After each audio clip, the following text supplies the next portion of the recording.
ہشام بن عروہ نے خبر دی، انہیں ان کے والد نے اور ان سے حضرت عائشہ رضی اللہ عنہا نے آیت اور کسی عورت کو اپنے شوہر کی طرف سے زیادتی یا بے رغبتی کا خوف ہو کے متعلق کہا، کیا ایسے مرد جس کے ساتھ اس کی بیوی رہتی ہے لیکن شوہر کو اس کی طرف کوئی خاص توجہ نہیں بلکہ وہ اسے جدا کر دینا چاہتا ہے، اس پر عورت کہتی ہے کہ میں اپنی باری اور اپنا نان و نفقہ معاف کر دیتی ہوں، تم مجھے طلاق نہ دو، تو ایسی صورت کے متعلق یہ آیت اسی باب میں اتری۔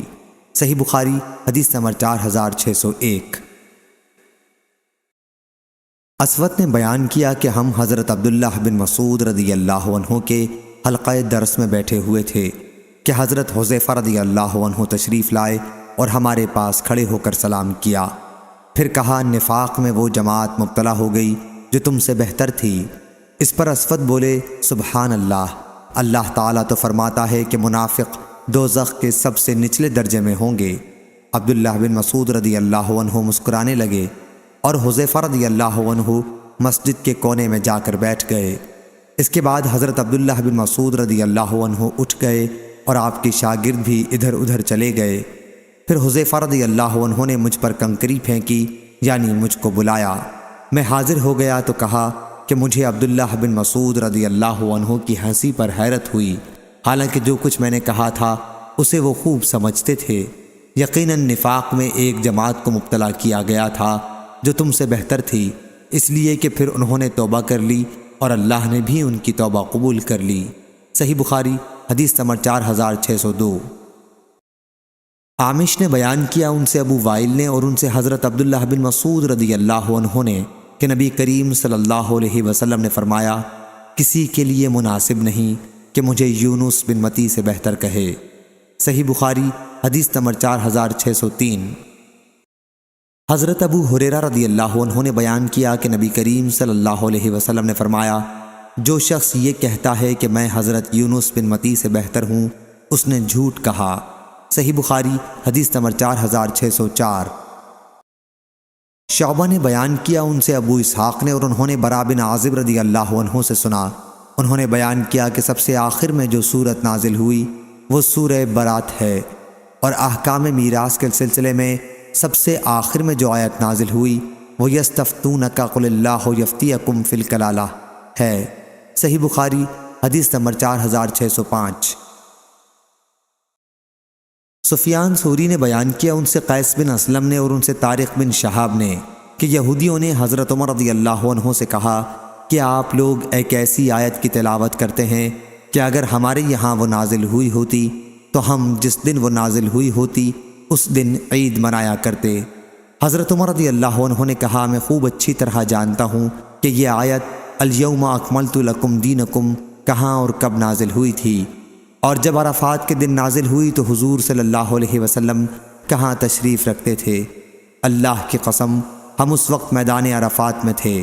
سفیان ثوری نے کہا کہ مجھے شک ہے کہ وہ جمعہ کا دن تھا یا اور کوئی دوسرا دن۔ صحیح بخاری حدیث نمبر 4606۔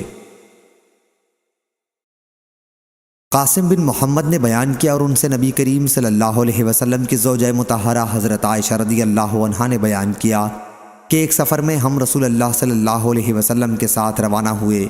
جب ہم مقام بیدا یا ذات الجیش تک پہنچے تو میرا ہار گم ہو گیا، اس لیے رسول اللہ صلی اللہ علیہ وسلم نے اسے تلاش کروانے کے لیے وہیں قیام کیا، اور صحابہ رضی اللہ عنہم نے بھی آپ صلی اللہ علیہ وسلم کے ساتھ قیام کیا۔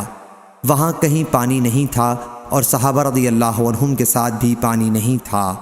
لوگ ابو بکر صدیق رضی اللہ عنہ کے پاس آئے اور کہنے لگے، ملاحظہ نہیں فرماتے عائشہ رضی اللہ عنہا نے کیا کر رکھا ہے، اور حضور صلی اللہ علیہ وسلم کو یہیں ٹھہرا لیا اور ہمیں بھی، حالانکہ یہاں کہیں پانی نہیں ہے اور نہ کسی کے پاس پانی ہے۔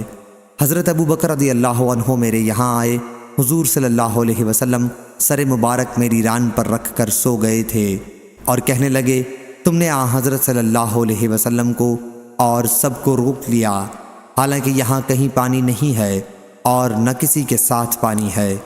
حضرت عائشہ رضی اللہ عنہا نے بیان کیا کہ ابو بکر صدیق رضی اللہ عنہ مجھ پر بہت خفا ہوئے، اور جو اللہ کو منظور تھا مجھے کہا سنا، اور ہاتھ سے میری کوکھ میں کچوکے لگائے۔ میں نے صرف اس خیال سے کوئی حرکت نہیں کی کہ حضرت صلی اللہ علیہ وسلم میری ران پر اپنا سر رکھے ہوئے تھے۔ پھر حضور صلی اللہ علیہ وسلم اٹھے اور صبح تک کہیں پانی کا نام و نشان نہیں تھا۔ پھر اللہ تعالیٰ نے تیمم کی آیت اتاری تو اسید بن حضیر رضی اللہ عنہ نے کہا کہ آل ابی بکر یہ تمہاری کوئی پہلی برکت نہیں ہے۔ بیان کیا کہ پھر ہم نے وہ اونٹ اٹھایا جس پر میں سوار تھی تو ہار اسی کے نیچے مل گیا۔ صحیح بخاری حدیث نمبر 4607۔ عبد الرحمن بن قاسم نے بیان کیا ان سے ان کے والد قاسم نے اور ان سے حضرت عائشہ رضی اللہ عنہا نے کہ میرا ہار مقام بیدا میں گم ہو گیا تھا۔ ہم مدینہ واپس آ رہے تھے، نبی کریم صلی اللہ علیہ وسلم نے وہیں اپنی سواری روک دی اور اتر گئے۔ پھر حضور صلی اللہ علیہ وسلم سر مبارک میری گود میں رکھ کر سو رہے تھے کہ ابو بکر رضی اللہ عنہ اندر آ گئے اور میرے سینے پر زور سے ہاتھ مار کر فرمایا کہ ایک ہار کے لیے تم نے حضور صلی اللہ علیہ وسلم کو روک لیا۔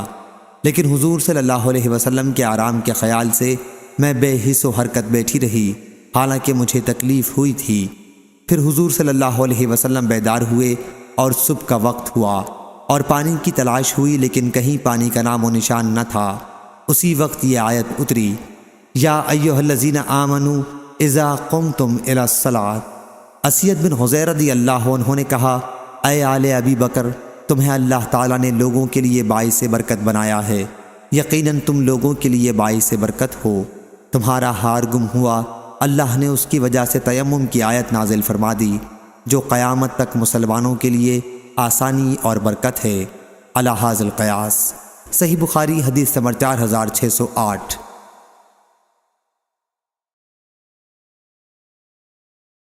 حضرت ابن مسعود رضی اللہ عنہ نے بیان کیا کہ میں حضرت مقداد بن اسود رضی اللہ عنہ کے قریب موجود تھا۔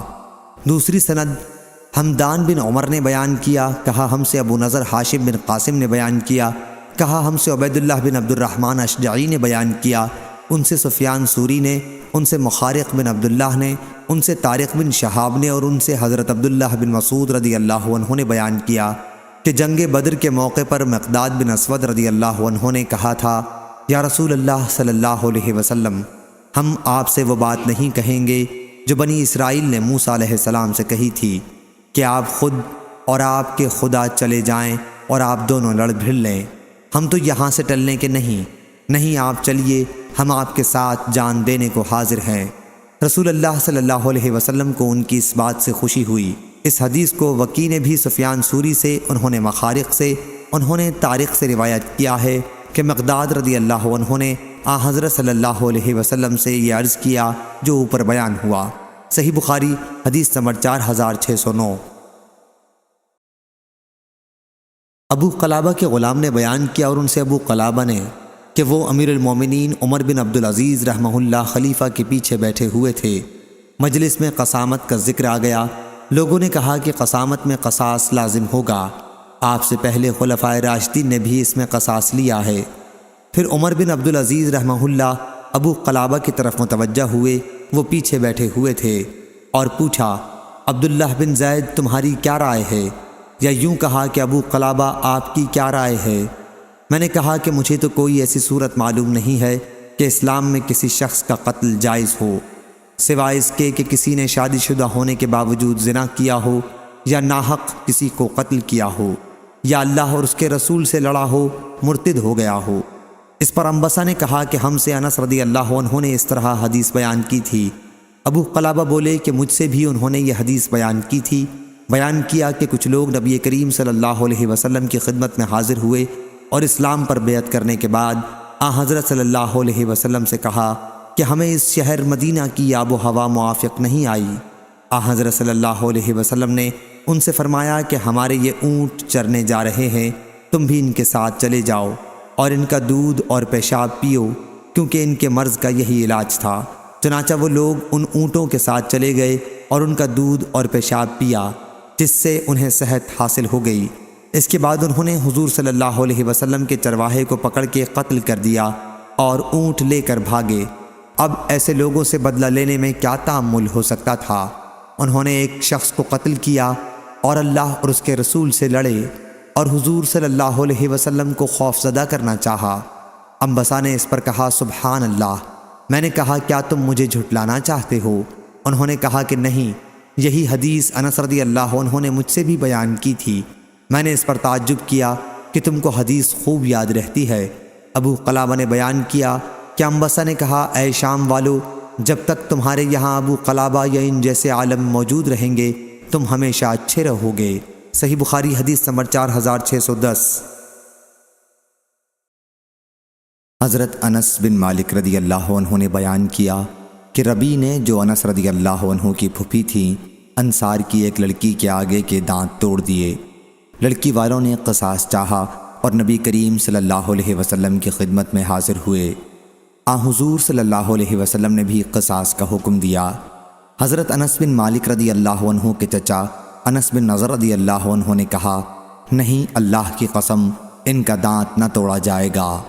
حضور اکرم صلی اللہ علیہ وسلم نے فرمایا انس، لیکن کتاب اللہ کا حکم قصاص ہی کا ہے۔ پھر لڑکی والے معافی پر راضی ہو گئے اور دیت لینا منظور کر لیا۔ اس پر حضور صلی اللہ علیہ وسلم نے فرمایا کہ اللہ کے بہت سے بندے ایسے ہیں کہ اگر وہ اللہ کا نام لے کر قسم کھا لیں تو اللہ ان کی قسم سچی کر دیتا ہے۔ صحیح بخاری حدیث نمبر 4611۔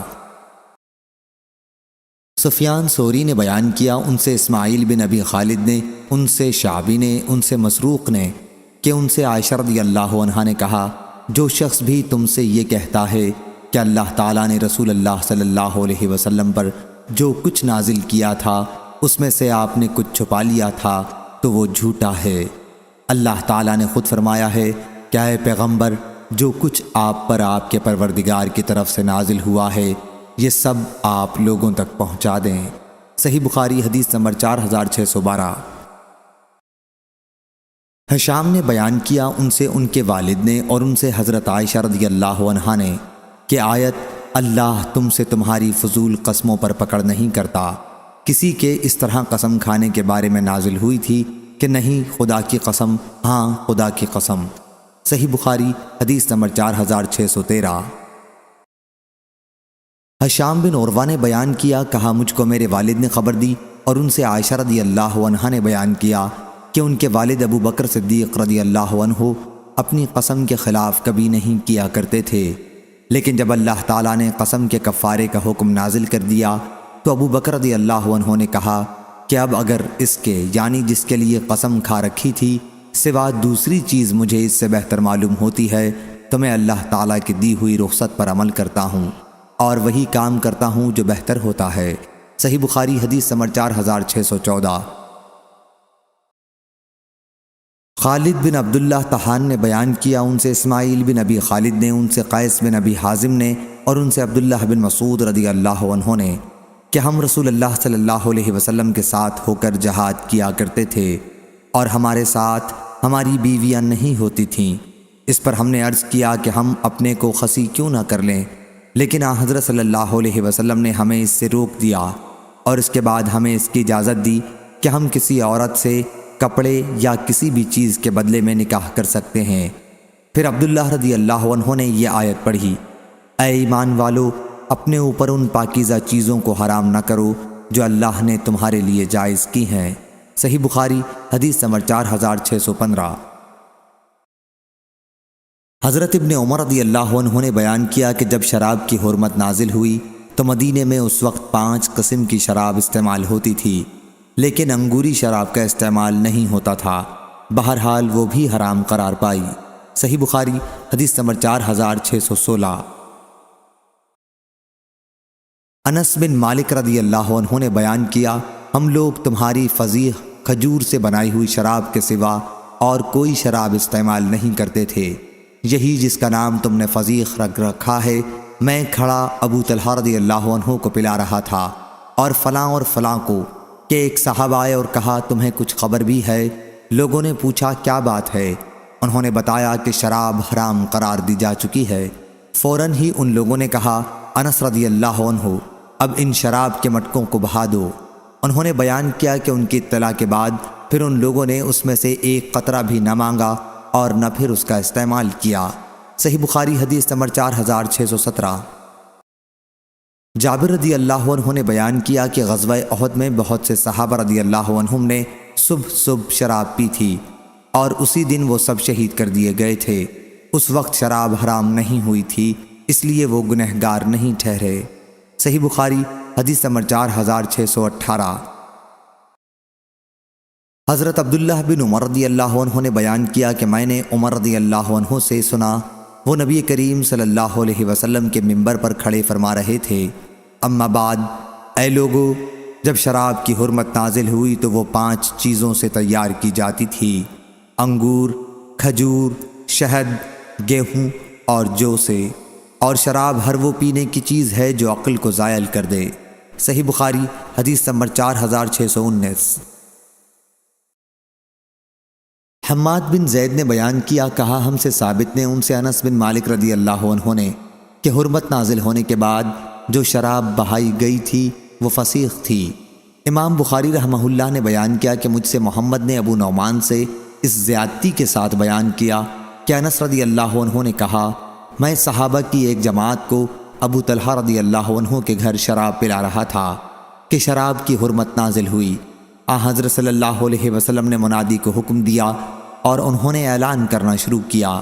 ابو طلحہ رضی اللہ عنہ نے کہا، باہر جا کے دیکھو یہ آواز کیسی ہے؟ بیان کیا کہ میں باہر آیا اور کہا کہ ایک منادی اعلان کر رہا ہے کہ خبردار ہو جاؤ، شراب حرام ہو گئی ہے۔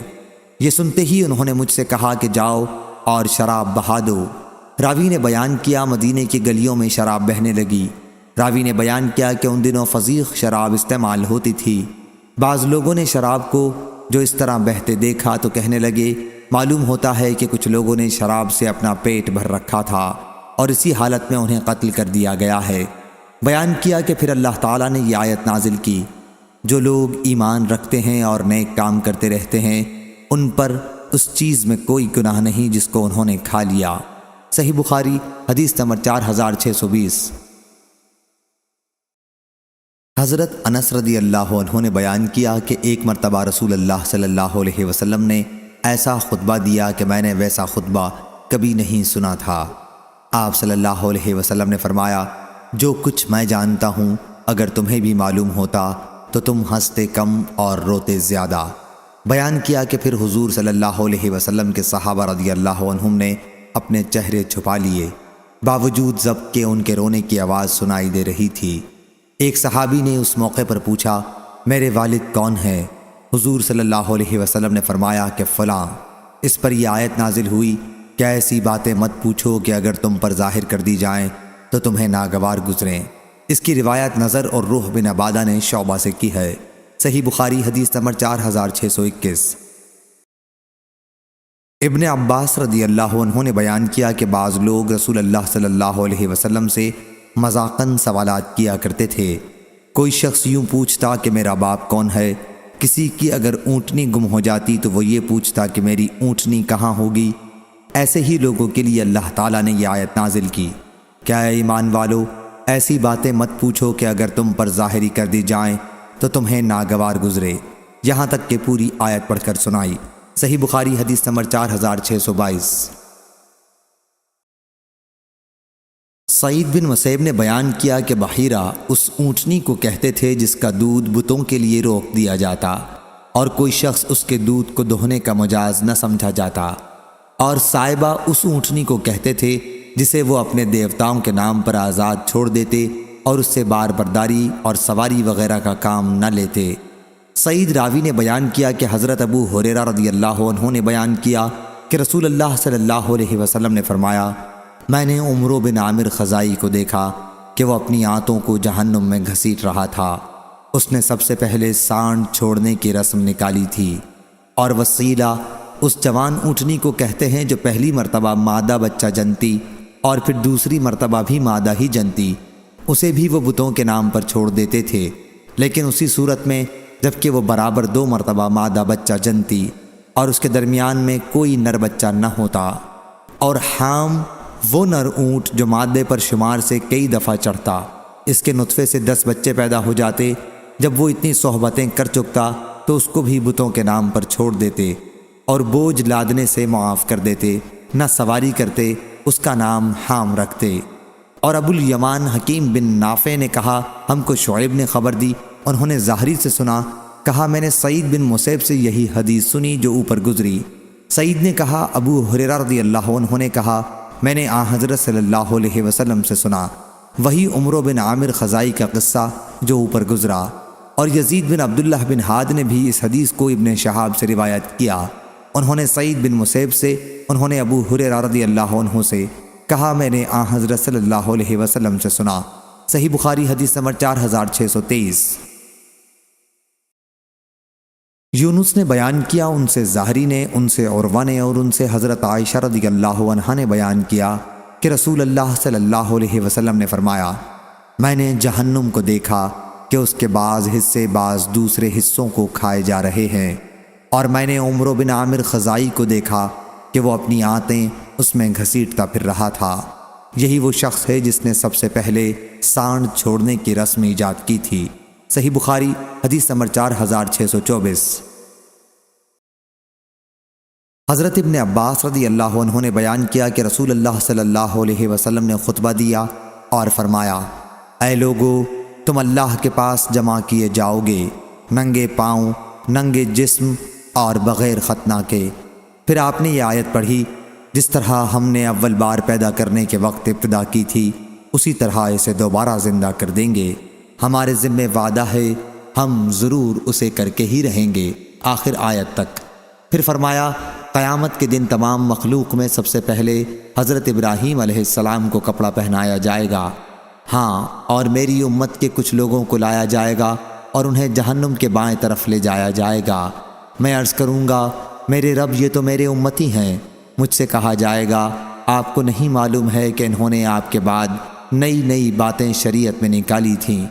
اس وقت میں بھی وہی کہوں گا جو عبد صالح حضرت عیسیٰ علیہ السلام نے کہا ہوگا کہ میں ان کا حال دیکھتا رہا جب تک میں ان کے درمیان رہا، پھر جب تو نے مجھے اٹھا لیا جب سے تو ہی ان پر نگران ہے۔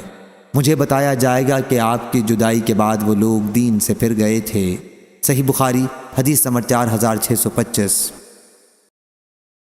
سعید بن جبیر نے بیان کیا، ان سے ابن عباس رضی اللہ عنہ نے کہ رسول اللہ صلی اللہ علیہ وسلم نے فرمایا تمہیں قیامت کے دن جمع کیا جائے گا اور کچھ لوگوں کو جہنم کی طرف لے جایا جائے گا۔ اس وقت میں بھی وہی کہوں گا جو نیک بندے نے کہا ہوگا، میں ان کا حال دیکھتا رہا جب تک میں ان کے درمیان رہا، آخر آیت العزیز الحکیم تک۔ صحیح بخاری حدیث نمبر 4626۔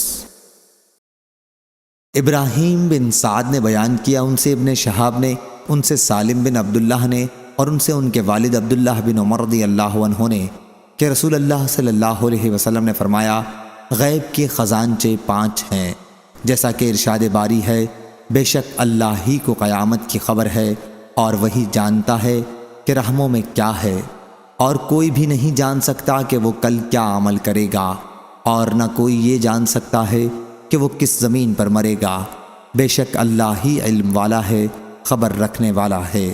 صحیح بخاری حدیث نمبر 4627۔ حضرت جابر رضی اللہ عنہ نے بیان کیا کہ جب یہ آیت قل هو القادر علی ان یبعث علیکم عذابا من فوقکم نازل ہوئی تو رسول اللہ صلی اللہ علیہ وسلم نے کہا اے اللہ میں تیرے منہ کی پناہ مانگتا ہوں۔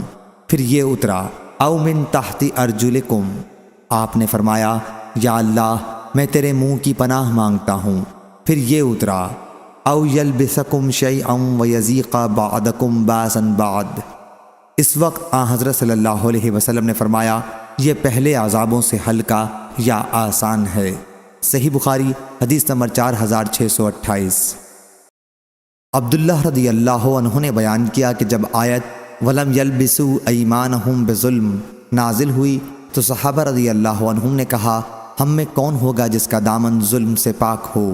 اس پر یہ آیت اتری بے شک شرک ظلم عظیم ہے۔ صحیح بخاری حدیث نمبر 4629۔ ابو العالیہ نے بیان کیا کہ مجھ سے تمہارے نبی کے چچزاد بھائی یعنی ابن عباس رضی اللہ عنہ نے بیان کیا کہ نبی کریم صلی اللہ علیہ وسلم نے فرمایا کسی کے لیے مناسب نہیں کہ مجھے یونس بن متی علیہ السلام سے بہتر بتائے۔ صحیح بخاری حدیث نمبر 4630۔ سعد بن ابراہیم نے خبر دی، انہوں نے کہا میں نے حمید بن عبد الرحمن بن عوف سے سنا، انہوں نے ابو ہریرہ رضی اللہ عنہ سے کہ نبی کریم صلی اللہ علیہ وسلم نے فرمایا کسی شخص کے لیے جائز نہیں کہ مجھے یونس بن متی علیہ السلام سے بہتر بتائے۔ صحیح بخاری حدیث نمبر 4631۔ مجاہد نے خبر دی کہ انہوں نے حضرت ابن عباس رضی اللہ عنہ سے پوچھا کہ سورہ صاد میں سجدہ ہے؟ ابن عباس رضی اللہ عنہ نے بتلایا ہاں۔ پھر آپ نے آیت وَوَهَبْنَا سے فَبِهُدَاهُ مُقْتَدِهُ تک پڑھی اور کہا داؤد علیہ السلام بھی ان انبیاء میں شامل ہیں جن کا ذکر آیت میں ہوا ہے۔ یزید بن ہارون، محمد بن عبید اور سہل بن یوسف نے عوام بن حوشب سے، ان سے مجاہد نے بیان کیا کہ میں نے ابن عباس رضی اللہ عنہ سے پوچھا تو انہوں نے کہا تمہارے نبی بھی ان میں سے ہیں جنہیں اگلے انبیاء کی اقتداء کا حکم دیا گیا ہے۔ صحیح بخاری حدیث نمبر 4632۔ عطا نے بیان کیا کہ انہوں نے جابر بن عبداللہ رضی اللہ عنہ سے سنا، انہوں نے نبی کریم صلی اللہ علیہ وسلم سے سنا، حضرت صلی اللہ علیہ وسلم نے فرمایا اللہ یہودیوں کو غارت کرے، جب اللہ تعالیٰ نے ان پر مردہ جانوروں کی چربی حرام کر دی تو اس کا تیل نکال کر اسے بیچنے اور کھانے لگے۔ اور ابو عاصم نے بیان کیا، ان سے عبد الحمید نے بیان کیا، ان سے یزید نے بیان کیا، انہیں عطا نے لکھا تھا کہ میں نے جابر رضی اللہ عنہ سے سنا اور انہوں نے نبی کریم صلی اللہ علیہ وسلم سے۔ صحیح بخاری حدیث نمبر 4633۔ عبداللہ رضی اللہ عنہ نے کہا کہ اللہ سے زیادہ اور کوئی غیرت مند نہیں، یہی وجہ ہے کہ اس نے بے حیائیوں کو حرام قرار دیا ہے، خواہ وہ ظاہر ہوں خواہ پوشیدہ، اور اللہ کو اپنی تعریف سے زیادہ اور کوئی چیز پسند نہیں، یہی وجہ ہے کہ اس نے اپنی خود مدح کی ہے۔ عمرو بن مرہ نے بیان کیا کہ میں نے پوچھا آپ نے یہ حدیث خود عبداللہ بن مسعود رضی اللہ عنہ سے سنی تھی؟ انہوں نے بیان کیا کہ ہاں۔ میں نے پوچھا اور انہوں نے رسول اللہ صلی اللہ علیہ وسلم کے حوالے سے حدیث بیان کی تھی؟ کہا کہ ہاں۔ صحیح بخاری حدیث نمبر 4634۔ حضرت ابو ہریرہ رضی اللہ عنہ نے بیان کیا کہ رسول اللہ صلی اللہ علیہ وسلم نے فرمایا اس وقت تک قیامت قائم نہ ہوگی جب تک سورج مغرب سے طلوع نہ ہو لے، جب لوگ اسے دیکھیں گے تو ایمان لائیں گے، لیکن یہ وہ وقت ہوگا جب کسی ایسے شخص کو اس کا ایمان کوئی نفع نہ دے گا جو پہلے سے ایمان نہ رکھتا ہو۔ صحیح بخاری حدیث نمبر 4635۔ حضرت ابو ہریرہ رضی اللہ عنہ نے بیان کیا کہ رسول اللہ صلی اللہ علیہ وسلم نے فرمایا قیامت اس وقت تک قائم نہ ہوگی جب تک سورج مغرب سے نہ طلوع ہو لے، جب مغرب سے سورج طلوع ہوگا اور لوگ دیکھ لیں گے تو سب ایمان لائیں گے، لیکن یہ وقت ہوگا جب کسی کو اس کا ایمان نفع نہ دے گا۔ پھر آپ صلی اللہ علیہ وسلم نے اس آیت کی تلاوت کی۔ صحیح بخاری حدیث نمبر 4636۔ عمرو بن مرہ نے بیان کیا کہ میں نے ابو وائل سے پوچھا کیا تم نے یہ حدیث ابن مسعود رضی اللہ عنہ سے خود سنی ہے؟ انہوں نے کہا کہ ہاں، اور انہوں نے رسول اللہ صلی اللہ علیہ وسلم سے بیان کیا۔ حضرت صلی اللہ علیہ وسلم نے فرمایا کہ اللہ سے زیادہ اور کوئی غیرت مند نہیں ہے، اس لیے اس نے بے حیائیوں کو حرام کیا، خواہ ظاہر میں ہوں یا پوشیدہ، اور اللہ سے زیادہ اپنی مداح کو پسند کرنے والا اور کوئی نہیں، اسی لیے اس نے اپنے نفس کی خود تعریف کی ہے۔ صحیح بخاری حدیث نمبر 4637۔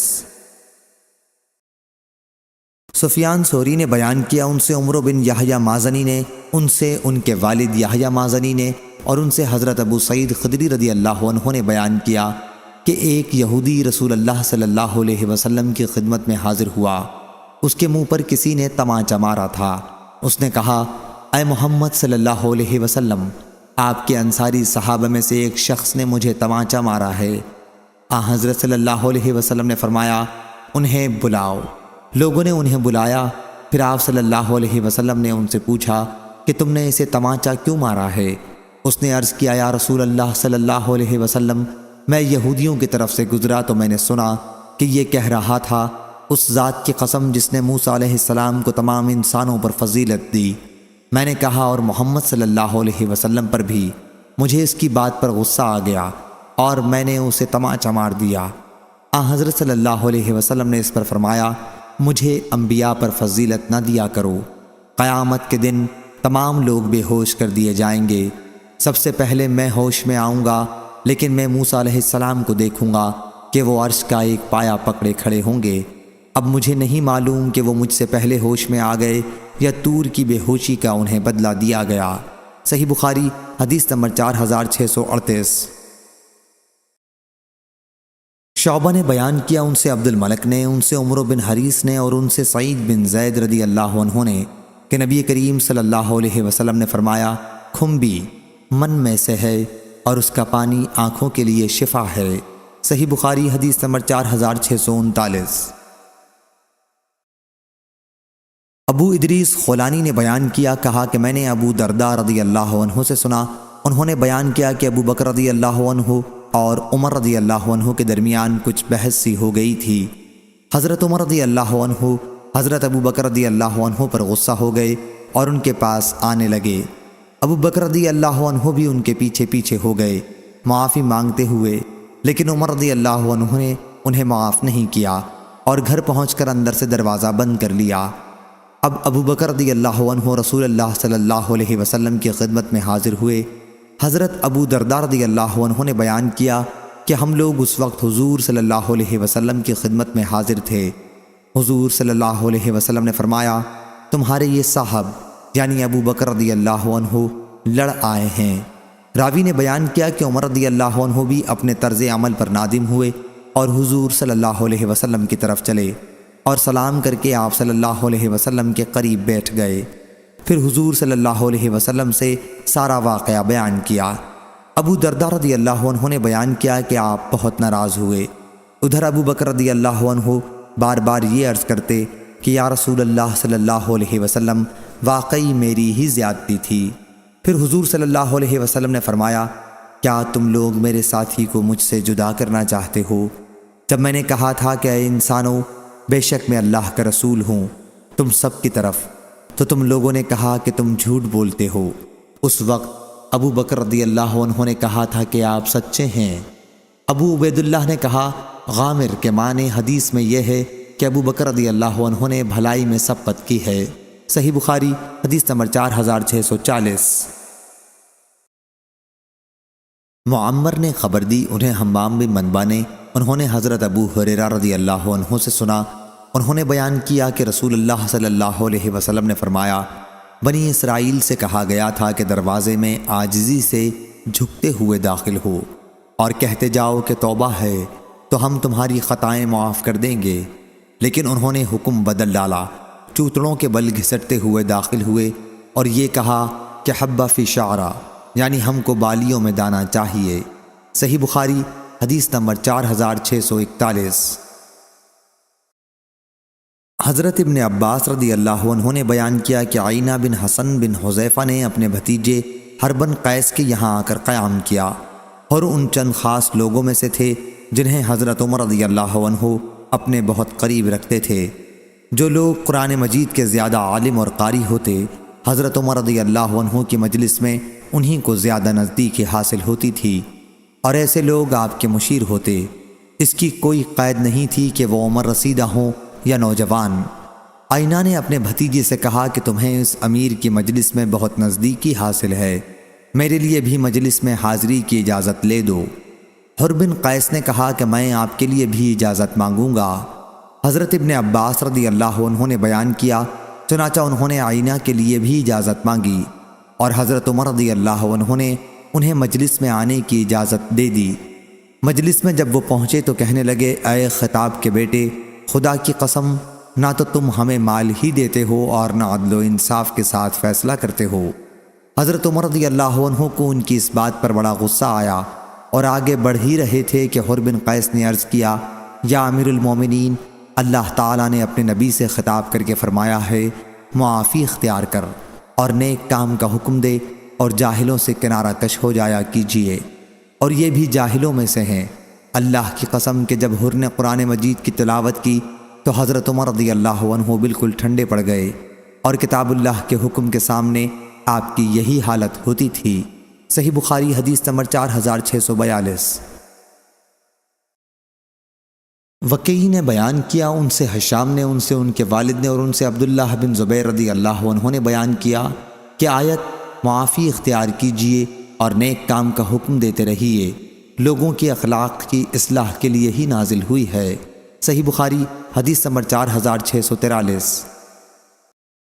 ابو اسامہ نے بیان کیا، ان سے حشام نے، ان سے ان کے والد نے اور ان سے عبداللہ بن زبیر رضی اللہ عنہ نے کہ اللہ تعالیٰ نے اپنے نبی کریم صلی اللہ علیہ وسلم کو حکم دیا ہے کہ لوگوں کے اخلاق ٹھیک کرنے کے لیے درگزر اختیار کریں، یا کچھ ایسا ہی کہا۔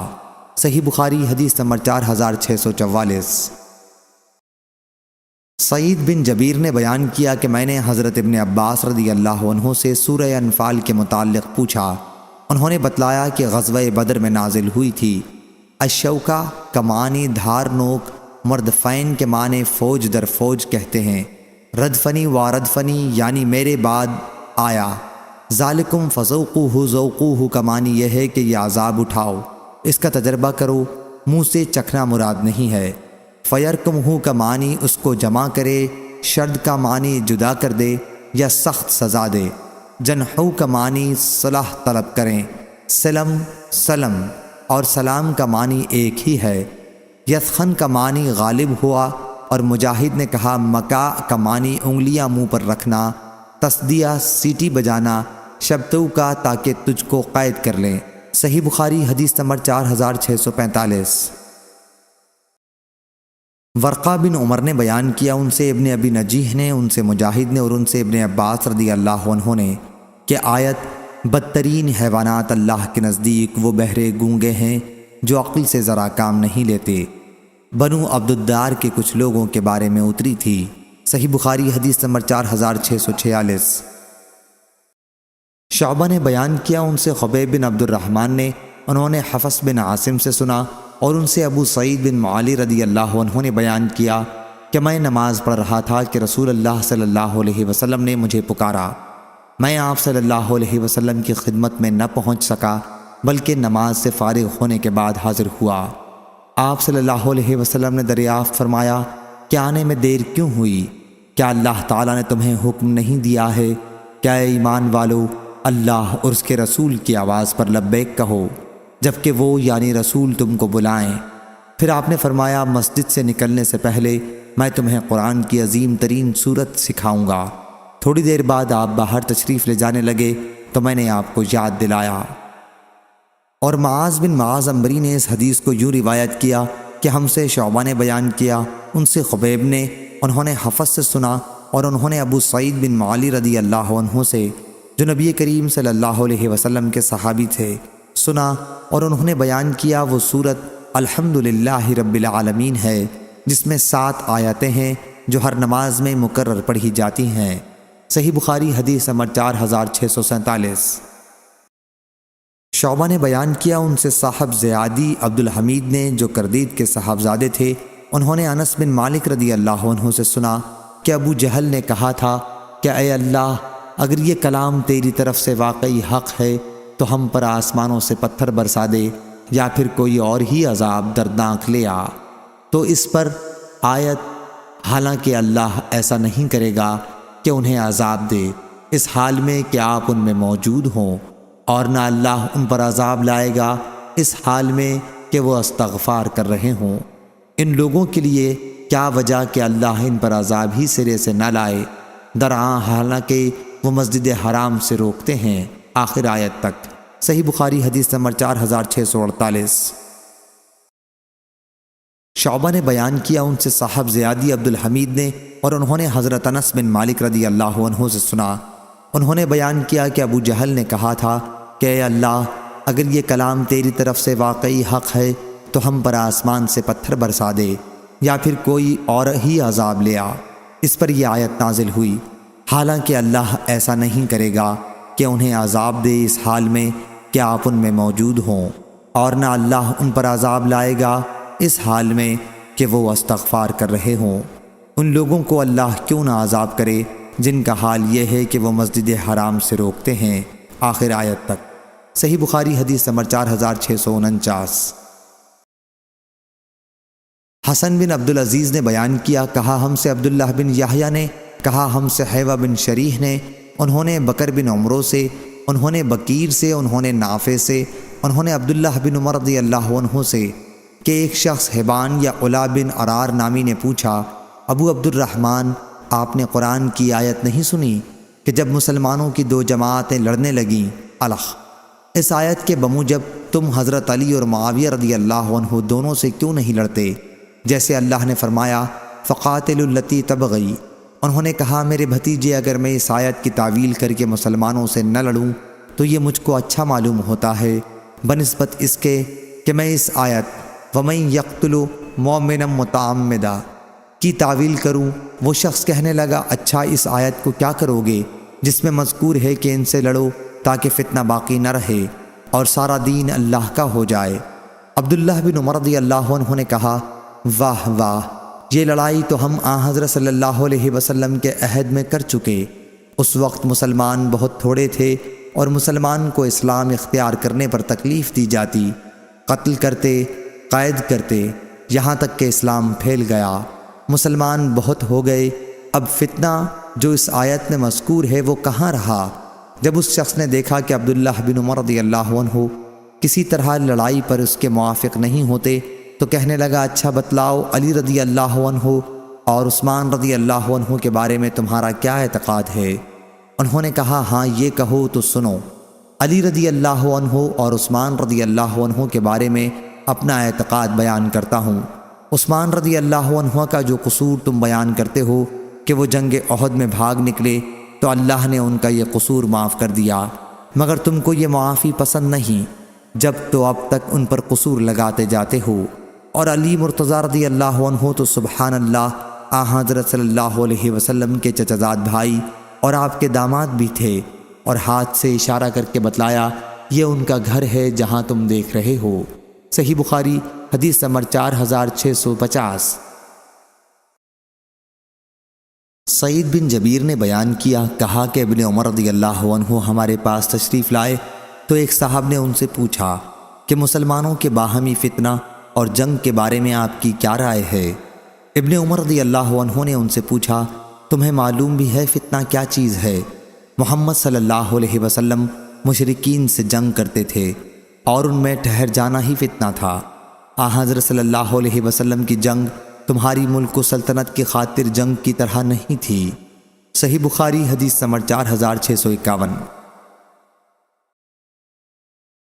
سفیان ثوری نے بیان کیا، ان سے عمرو بن دینار نے اور ان سے ابن عباس رضی اللہ عنہ نے بیان کیا کہ جب یہ آیت نازل ہوئی کہ اگر تم میں سے 20 آدمی بھی صبر کرنے والے ہوں تو وہ 200 پر غالب آ جائیں گے، تو مسلمانوں کے لیے فرض قرار دے دیا گیا کہ ایک مسلمان 10 کافروں کے مقابلے سے نہ بھاگے، اور کئی مرتبہ سفیان ثوری نے یہ بھی کہا کہ 20 200 کے مقابلے سے نہ بھاگیں۔ پھر اللہ تعالیٰ نے یہ آیت اتاری، اب اللہ نے تم پر تخفیف کر دی، اس کے بعد یہ فرض قرار دیا کہ 100 200 کے مقابلے سے نہ بھاگیں۔ سفیان ثوری نے ایک مرتبہ اس زیادتی کے ساتھ روایت بیان کی کہ آیت نازل ہوئی، اے نبی مومنوں کو قتال پر آمادہ کرو اگر تم میں سے 20 آدمی صبر کرنے والے ہوں گے۔ سفیان ثوری نے بیان کیا اور ان سے عبداللہ بن شبرمہ کوفہ کے قاضی نے بیان کیا کہ میرا خیال ہے امر بالمعروف اور نہی عن المنکر میں بھی یہی حکم ہے۔ صحیح بخاری حدیث نمبر 4652۔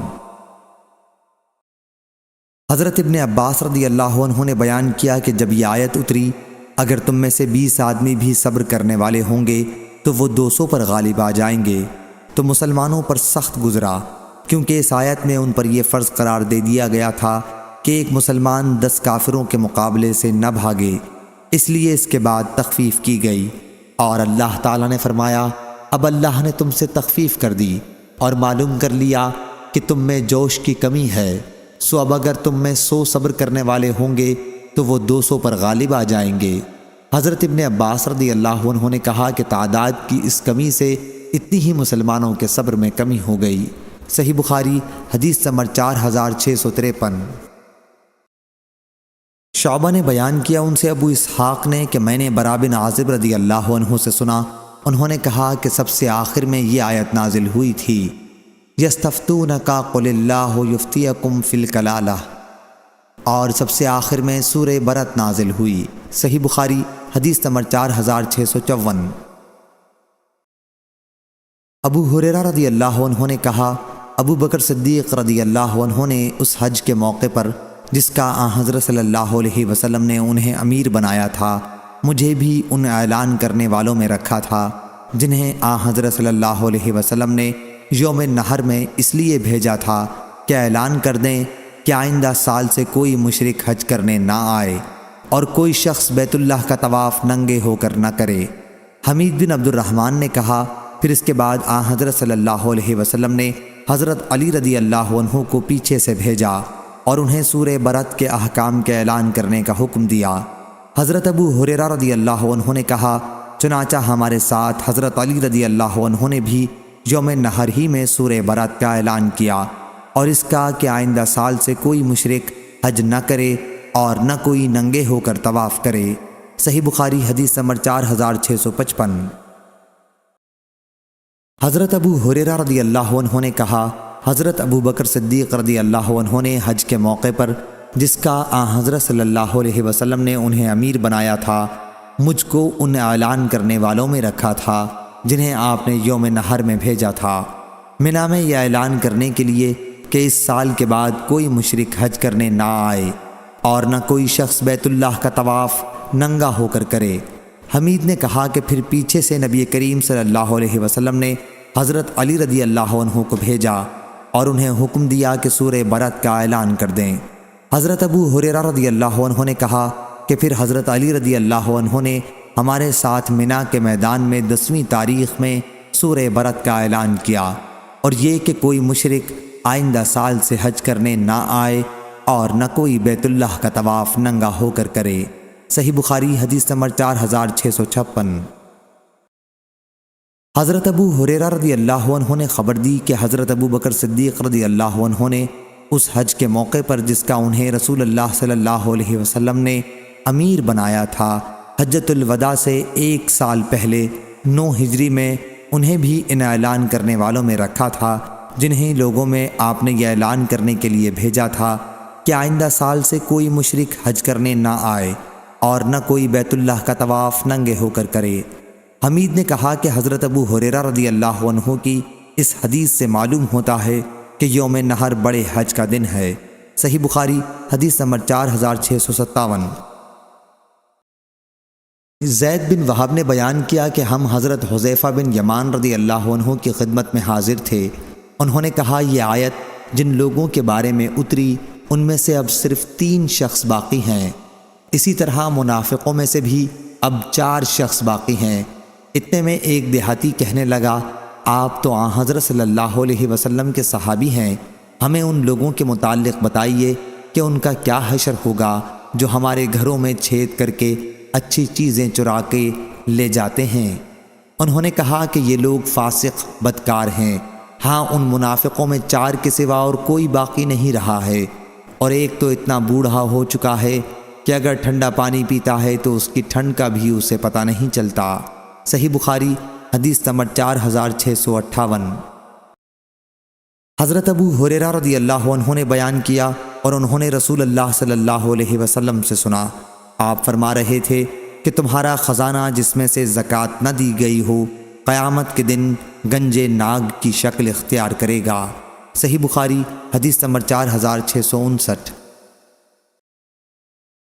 زید بن وہب نے بیان کیا کہ میں مقام ربضہ میں ابو ذر غفاری رضی اللہ عنہ کی خدمت میں حاضر ہوا اور عرض کیا کہ اس جنگل میں آپ نے کیوں قیام کو پسند کیا؟ فرمایا کہ ہم شام میں تھے، مجھ میں اور وہاں کے حاکم معاویہ رضی اللہ عنہ میں اختلاف ہو گیا۔ میں نے یہ آیت پڑھی، اور جو لوگ سونا اور چاندی جمع کر کے رکھتے ہیں اور اس کو خرچ نہیں کرتے اللہ کی راہ میں، آپ انہیں ایک دردناک عذاب کی خبر سنا دیں۔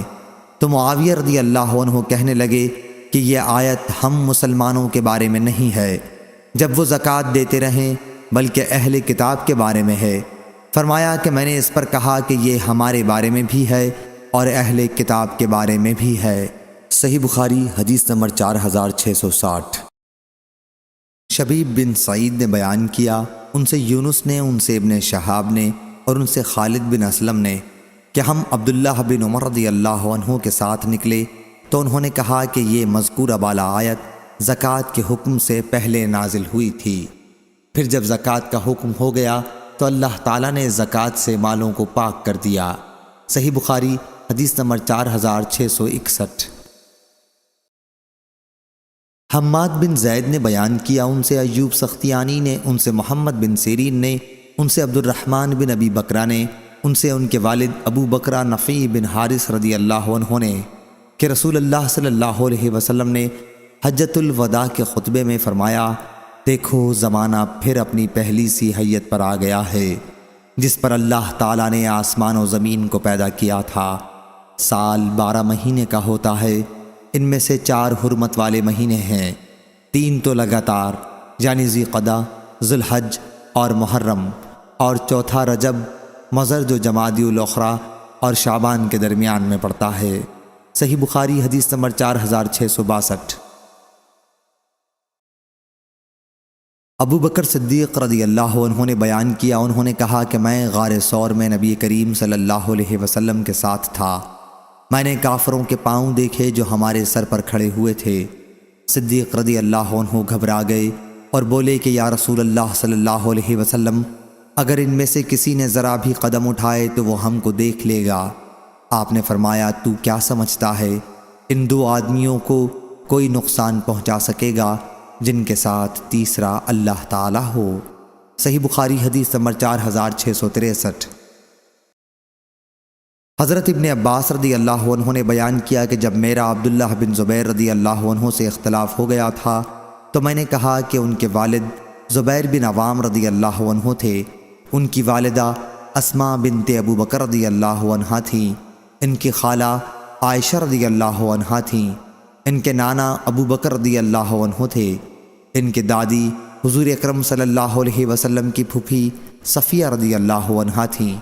عبداللہ بن محمد نے بیان کیا کہ میں نے سفیان بن عینہ سے پوچھا کہ اس روایت کی سند کیا ہے، تو انہوں نے کہنا شروع کیا، حدثنا، ہم سے حدیث بیان کی، لیکن ابھی اتنا ہی کہنے پائے تھے کہ انہیں ایک دوسرے شخص نے دوسری باتوں میں لگا دیا اور راوی کا نام ابن جریج وہ نہ بیان کر سکے۔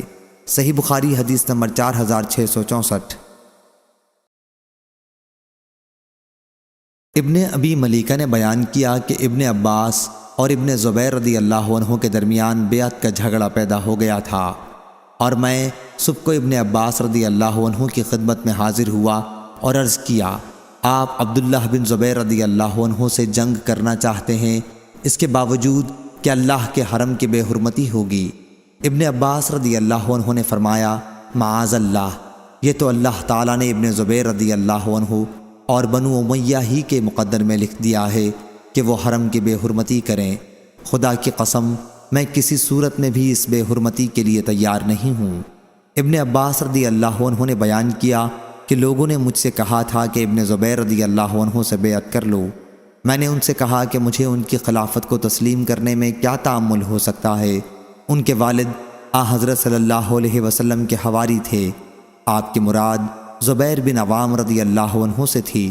ان کے نانا صاحب غار تھے، اشارہ ابو بکر صدیق رضی اللہ عنہ کی طرف تھا۔ ان کی والدہ صاحب نطاقین یعنی حضرت اسماء رضی اللہ عنہا، ان کی خالہ ام المومنین تھیں، مراد حضرت عائشہ رضی اللہ عنہا سے تھی۔ ان کی پھوپھی نبی کریم صلی اللہ علیہ وسلم کی زوجہ مطہرہ تھیں، مراد خدیجہ رضی اللہ عنہا سے تھی۔ حضرت ابن عباس رضی اللہ عنہ کی مراد ان باتوں سے یہ تھی کہ وہ بہت سی خوبیوں کے مالک ہیں، اور حضور اکرم صلی اللہ علیہ وسلم کی پھوپھی ان کی دادی ہیں، اشارہ صفیہ رضی اللہ عنہا کی طرف تھا۔ اس کے علاوہ وہ خود اسلام میں ہمیشہ صاف کردار اور پاک دامن رہے اور قرآن کے عالم ہیں، اور خدا کی قسم اگر وہ مجھ سے اچھا برتاؤ کریں تو ان کو کرنا ہی چاہیے، وہ میرے بہت قریب کے رشتہ دار ہیں، اور اگر وہ مجھ پر حکومت کریں تو خیر حکومت کریں، وہ ہمارے برابر کے عزت والے ہیں۔ لیکن عبداللہ بن زبیر رضی اللہ عنہ نے تو اسامہ اور حمید کے لوگوں کو ہم پر ترجیح دی ہے۔ ان کے مراد مختلف قبائل یعنی بنو اسد، بنو تویت، بنو اسامہ اور بنو اسد سے تھی۔ ادھر ابن ابی العاص بڑی عمدگی سے چل رہا ہے، یعنی عبد الملک بن مروان مسلسل پیش قدمی کر رہا ہے، اور عبداللہ بن زبیر رضی اللہ عنہ نے تو اس کے سامنے دم دبا لی ہے۔ صحیح بخاری حدیث نمبر 4665۔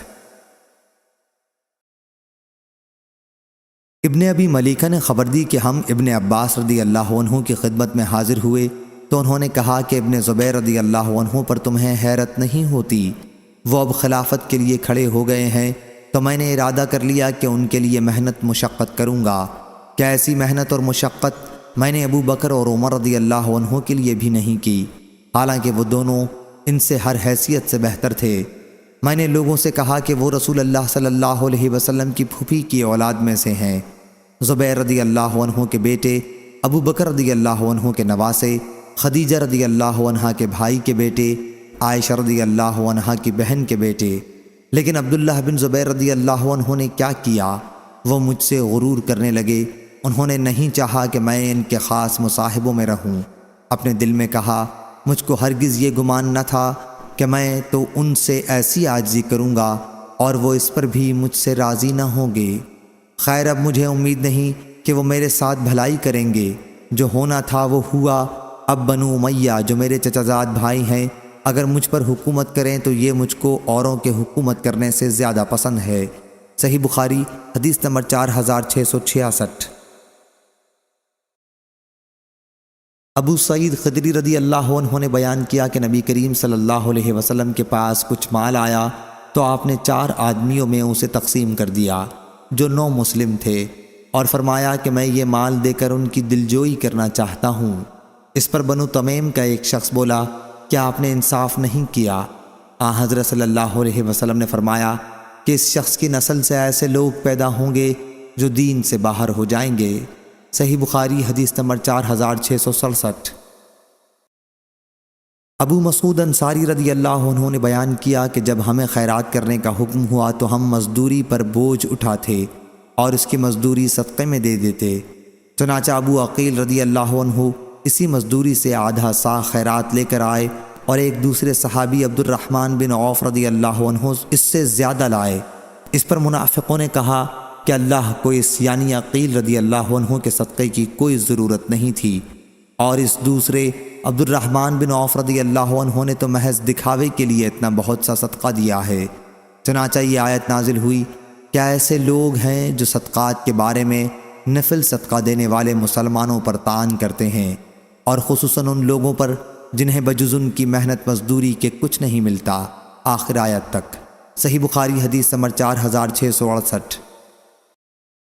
ابو مسعود انصاری رضی اللہ عنہ نے بیان کیا کہ رسول کریم صلی اللہ علیہ وسلم صدقے کی ترغیب دیتے تھے تو آپ کے بعض صحابہ رضی اللہ عنہم مزدوری کر کے لاتے اور بڑی مشکل سے 1 مد کا صدقہ کر سکتے، لیکن آج انہی میں بعض ایسے ہیں جن کے پاس لاکھوں درہم ہیں۔ غالباً ان کا اشارہ خود اپنی طرف تھا۔ حماد نے کہا، ہاں سچ ہے۔ صحیح بخاری حدیث نمبر 4669۔ عبید بن اسماعیل نے بیان کیا، ان سے ابو اسامہ نے، ان سے عبید اللہ عمری نے، ان سے نافع نے اور ان سے ابن عمر رضی اللہ عنہ نے کہ جب عبداللہ بن ابی منافق کا انتقال ہوا تو اس کے لڑکے عبداللہ بن عبداللہ رضی اللہ عنہ جو پختہ مسلمان تھے رسول اللہ صلی اللہ علیہ وسلم کی خدمت میں حاضر ہوئے اور عرض کیا کہ آپ صلی اللہ علیہ وسلم اپنی قمیص ان کے والد کے کفن کے لیے عنایت فرما دیں۔ حضرت صلی اللہ علیہ وسلم نے قمیص عنایت فرمائی۔ پھر انہوں نے عرض کی کہ آپ صلی اللہ علیہ وسلم نماز جنازہ بھی پڑھا دیں۔ حضرت صلی اللہ علیہ وسلم نماز جنازہ پڑھانے کے لیے بھی آگے بڑھ گئے۔ اتنے میں حضرت عمر رضی اللہ عنہ نے آپ صلی اللہ علیہ وسلم کا دامن پکڑ لیا اور عرض کیا، یا رسول اللہ صلی اللہ علیہ وسلم اس کی نماز جنازہ پڑھانے جا رہے ہیں، جبکہ اللہ تعالیٰ نے آپ صلی اللہ علیہ وسلم کو اس سے منع بھی فرما دیا ہے۔ حضرت صلی اللہ علیہ وسلم نے فرمایا، اللہ تعالیٰ نے مجھے اختیار دیا ہے، فرمایا ہے کہ آپ صلی اللہ علیہ وسلم ان کے لیے استغفار کریں خواہ نہ کریں۔ اگر آپ ان کے لیے 70 بار بھی استغفار کریں گے تب بھی اللہ انہیں نہیں بخشے گا، اس لیے میں 70 مرتبہ سے بھی زیادہ استغفار کروں گا۔ ممکن ہے کہ اللہ تعالیٰ زیادہ استغفار کرنے سے معاف کر دے۔ حضرت عمر رضی اللہ عنہ بولے، لیکن یہ شخص تو منافق ہے۔ حضرت ابن عمر رضی اللہ عنہ نے بیان کیا کہ آخر حضرت صلی اللہ علیہ وسلم نے اس کی نماز جنازہ پڑھائی۔ اس کے بعد اللہ تعالیٰ نے یہ حکم نازل فرمایا کہ اور ان سے جو کوئی مر جائے اس پر کبھی بھی نماز نہ پڑھیے اور نہ اس کی قبر پر کھڑا ہو۔ صحیح بخاری حدیث نمبر 4670۔ لیث بن سعد نے بیان کیا، ان سے عقیل نے دوسری سند اور ان کے علاوہ ابو صالح عبداللہ بن صالح نے بیان کیا کہ مجھ سے لیث بن سعد نے بیان کیا، ان سے عقیل نے بیان کیا، ان سے ابن شہاب نے بیان کیا، انہیں عبید اللہ ابن عبداللہ نے خبر دی، اور ان سے حضرت ابن عباس رضی اللہ عنہ نے، ان سے حضرت عمر رضی اللہ عنہ نے، جب عبداللہ بن ابی ابن سلول کی موت ہوئی تو رسول کریم صلی اللہ علیہ وسلم سے اس کی نماز جنازہ پڑھانے کے لیے کہا گیا۔ جب آپ نماز پڑھانے کے لیے کھڑے ہوئے تو میں جلدی سے خدمت نبوی میں پہنچا اور عرض کیا کہ یا رسول اللہ صلی اللہ علیہ وسلم، آپ ابن ابی منافق کی نماز جنازہ پڑھانے لگے ہیں، حالانکہ اس نے فلاں فلاں دن اس طرح کی باتیں اسلام کے خلاف کی تھیں۔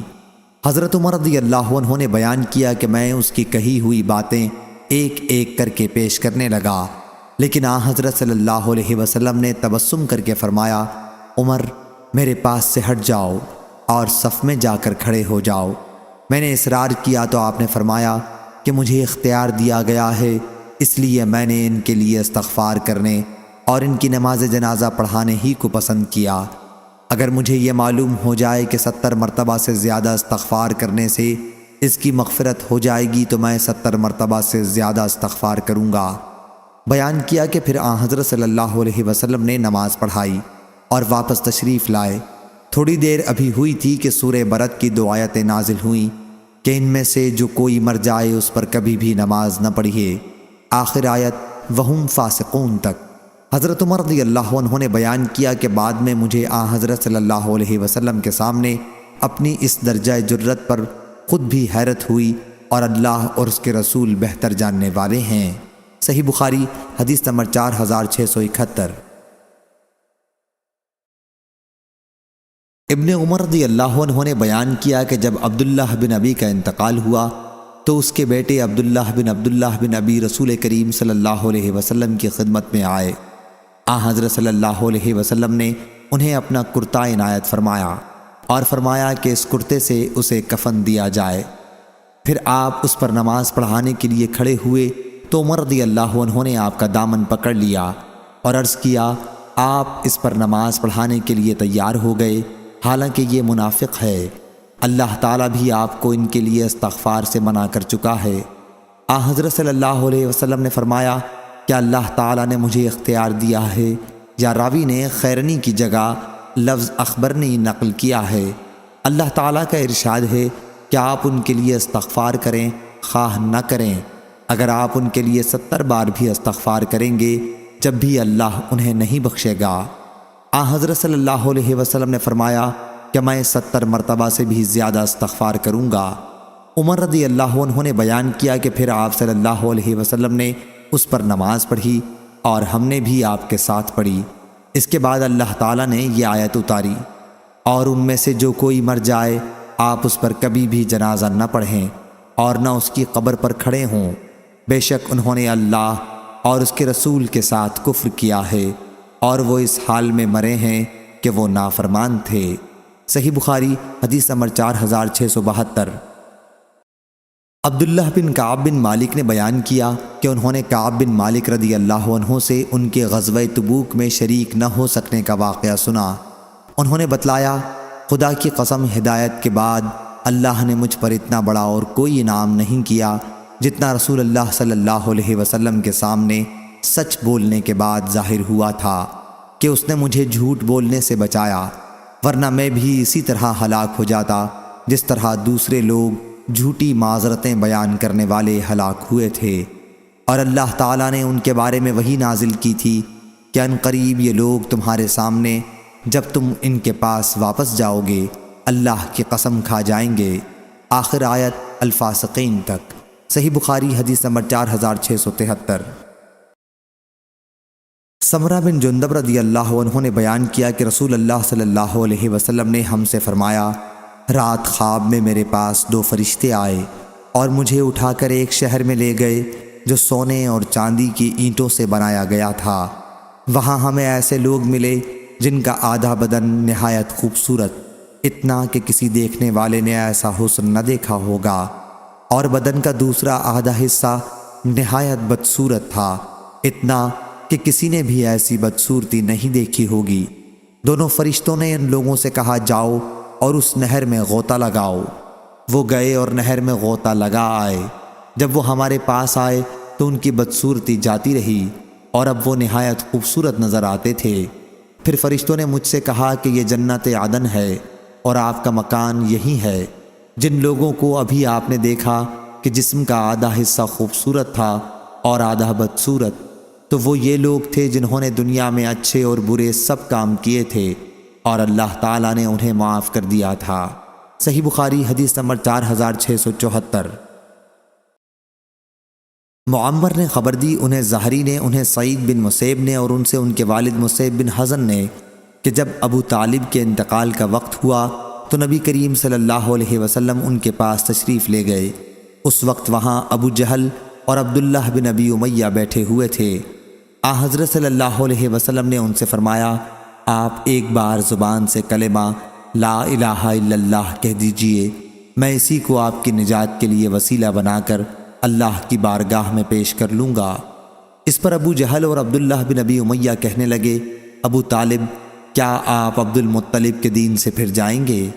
آپ صلی اللہ علیہ وسلم نے کہا کہ اب میں آپ کے لیے برابر مغفرت کی دعا مانگتا رہوں گا جب تک مجھے اس سے روک نہ دیا جائے۔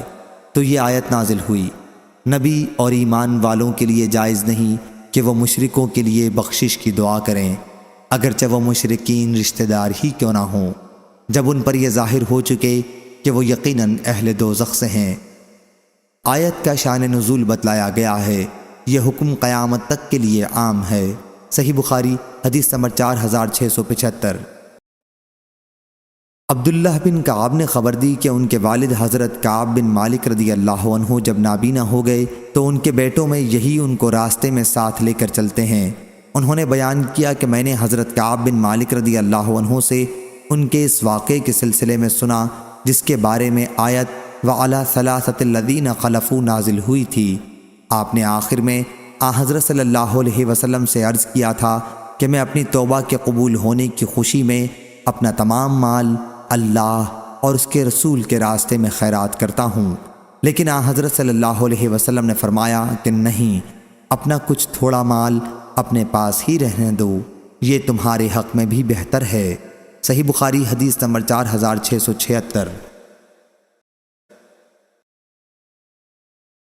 عبداللہ نے بیان کیا کہ میں نے اپنے والد کعب بن مالک رضی اللہ عنہ سے سنا، وہ ان 3 صحابہ میں سے تھے جن کی توبہ قبول کی گئی تھی۔ انہوں نے بیان کیا کہ 2 غزووں، غزوہ اسرت یعنی غزوہ تبوک اور غزوہ بدر کے سوا اور کسی غزوے میں کبھی میں رسول اللہ صلی اللہ علیہ وسلم کے ساتھ جانے سے نہیں رکا تھا۔ انہوں نے بیان کیا، چاشت کے وقت جب رسول اللہ صلی اللہ علیہ وسلم غزوے سے واپس تشریف لائے تو میں نے سچ بولنے کا پختہ ارادہ کر لیا، اور آپ کا سفر سے واپس آنے میں معمول یہ تھا کہ چاشت کے وقت ہی آپ مدینہ پہنچتے تھے اور سب سے پہلے مسجد میں تشریف لے جاتے اور 2 رکعت نماز پڑھتے۔ بہرحال آپ صلی اللہ علیہ وسلم نے مجھ سے اور میری طرح عذر بیان کرنے والے 2 اور صحابہ سے دوسرے صحابہ کو بات چیت کرنے سے منع کر دیا۔ ہمارے علاوہ اور بھی بہت سے لوگ جو ظاہر میں مسلمان تھے اس غزوے میں شریک نہیں ہوئے، لیکن آپ نے ان میں سے کسی سے بھی بات چیت کی ممانعت نہیں کی تھی۔ چنانچہ لوگوں نے ہم سے بات چیت کرنا چھوڑ دیا۔ میں اسی حالت میں ٹھہرا رہا، معاملہ بہت طول پکڑتا جا رہا تھا۔ ادھر میری نظر میں سب سے اہم معاملہ یہ تھا کہ اگر کہیں اس عرصے میں مر گیا تو آپ صلی اللہ علیہ وسلم مجھ پر نماز جنازہ نہیں پڑھائیں گے، یا آپ صلی اللہ علیہ وسلم کی وفات ہو جائے تو افسوس، لوگوں کا یہی طرز عمل میرے ساتھ پھر ہمیشہ کے لیے باقی رہ جائے گا، نہ مجھ سے کوئی گفتگو کرے گا اور نہ مجھ پر نماز جنازہ پڑھے گا۔ آخر اللہ تعالیٰ نے ہماری توبہ کی بشارت آپ صلی اللہ علیہ وسلم پر اس وقت نازل کی جب رات کا آخری تہائی حصہ باقی رہ گیا تھا۔ آپ صلی اللہ علیہ وسلم اس وقت حضرت ام سلمہ رضی اللہ عنہا کے گھر میں تشریف رکھتے تھے۔ حضرت ام سلمہ رضی اللہ عنہا کا مجھ پر بڑا احسان و کرم تھا اور وہ میری مدد کیا کرتی تھیں۔ آپ صلی اللہ علیہ وسلم نے فرمایا، ام سلمہ کعب رضی اللہ عنہ کی توبہ قبول ہو گئی۔ انہوں نے عرض کیا، پھر میں ان کے یہاں کسی کو بھیج کر یہ خوشخبری نہ پہنچوا دوں؟ آپ صلی اللہ علیہ وسلم نے فرمایا، یہ خبر سنتے ہی لوگ جمع ہو جائیں گے اور ساری رات تمہیں سونے نہیں دیں گے۔ چنانچہ حضرت صلی اللہ علیہ وسلم نے فجر کی نماز پڑھنے کے بعد بتایا کہ اللہ نے ہماری توبہ قبول کر لی ہے۔ حضرت صلی اللہ علیہ وسلم نے جب یہ خوشخبری سنائی تو آپ صلی اللہ علیہ وسلم کا چہرہ مبارک منور ہو گیا جیسے چاند کا ٹکڑا ہو، اور غزوے میں نہ شریک ہونے والے دوسرے لوگوں سے جنہوں نے معذرت کی تھی اور ان کی معذرت قبول بھی ہو گئی تھی، ہم 3 صحابہ کا معاملہ بالکل مختلف تھا کہ اللہ تعالیٰ نے ہماری توبہ قبول ہونے کے متعلق وحی نازل کی، لیکن جب ان دوسرے غزوے میں شریک نہ ہونے والے لوگوں کا ذکر کیا جنہوں نے آپ صلی اللہ علیہ وسلم کے سامنے جھوٹ بولا تھا اور جھوٹی معذرت کی تھی، تو اس درجہ برائی کے ساتھ کیا کہ کسی کا بھی اتنی برائی کے ساتھ ذکر نہ کیا ہوگا۔ اللہ تعالیٰ نے فرمایا، یہ لوگ تمہارے سب کے سامنے عذر پیش کریں گے، جب تم ان کے پاس واپس جاؤ گے تو آپ کہہ دیں کہ بہانے نہ بناؤ، ہم ہرگز تمہاری بات نہ مانیں گے، بے شک ہم کو اللہ تمہاری خبر دے چکا ہے، اور ان قریب اللہ اور اس کا رسول تمہارا عمل دیکھ لیں گے، آخر آیت تک۔ صحیح بخاری حدیث نمبر 4677۔ لیث بن سعد نے بیان کیا، ان سے عقیل نے، ان سے ابن شہاب نے، ان سے عبد الرحمن بن عبداللہ بن کعب بن مالک نے، اور ان سے عبداللہ بن کعب بن مالک نے، وہ حضرت کعب بن مالک رضی اللہ عنہ کو ساتھ لے کر چلتے تھے جب وہ نابینا ہو گئے تھے۔ عبداللہ نے بیان کیا کہ میں نے حضرت کعب بن مالک رضی اللہ عنہ سے سنا، وہ غزوہ تبوک میں اپنی غیر حاضری کا قصہ بیان کر رہے تھے۔ کہا کہ اللہ کی قسم، سچ بولنے کا جتنا عمدہ پھل اللہ تعالیٰ نے مجھے دیا کسی کو نہ دیا ہوگا۔ جب سے رسول اللہ صلی اللہ علیہ وسلم کے سامنے میں نے اس بارے میں سچی بات کہی تھی، اس وقت سے آج تک کبھی جھوٹ کا ارادہ بھی نہیں کیا، اور اللہ نے اپنے رسول صلی اللہ علیہ وسلم پر یہ آیت نازل کی تھی کہ بے شک اللہ نے نبی پر اور مہاجرین و انصار پر رحمت کے ساتھ توجہ فرمائی، آخر آیت مع الصادقین تک۔ صحیح بخاری حدیث نمبر 4678۔ عبید اللہ بن سباق نے خبر دی اور ان سے زید بن ثابت انصاری رضی اللہ عنہ نے جو کاتب وحی تھے بیان کیا کہ جب 11 ہجری میں یمامہ کی لڑائی میں جو مسلمہ کذاب سے ہوئی تھی بہت سے صحابہ رضی اللہ عنہ مارے گئے، تو حضرت ابو بکر صدیق رضی اللہ عنہ نے مجھے بلایا۔ ان کے پاس حضرت عمر رضی اللہ عنہ بھی موجود تھے۔ انہوں نے مجھ سے کہا، عمر رضی اللہ عنہ میرے پاس آئے اور کہا کہ جنگ یمامہ میں بہت زیادہ مسلمان شہید ہو گئے ہیں، اور مجھے خطرہ ہے کہ کفار کے ساتھ لڑائیوں میں یوں ہی قرآن کے علماء اور قاری شہید ہوں گے، اور اس طرح بہت سا قرآن ضائع ہو جائے گا۔ اب تو ایک ہی صورت ہے کہ آپ قرآن کو ایک جگہ جمع کرا دیں، اور میری رائے تو یہ ہے کہ آپ ضرور قرآن کو جمع کرا دیں۔ حضرت ابو بکر رضی اللہ عنہ نے کہا کہ اس پر میں نے عمر رضی اللہ عنہ سے کہا، ایسا کام میں کس طرح کر سکتا ہوں جو خود رسول اللہ صلی اللہ علیہ وسلم نے نہیں کیا تھا۔ حضرت عمر رضی اللہ عنہ نے کہا، خدا کی قسم یہ تو محض ایک نیک کام ہے۔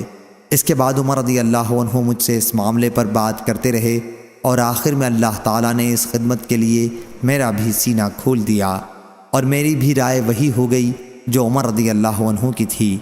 زید بن ثابت رضی اللہ عنہ نے بیان کیا کہ عمر رضی اللہ عنہ وہیں خاموش بیٹھے ہوئے تھے۔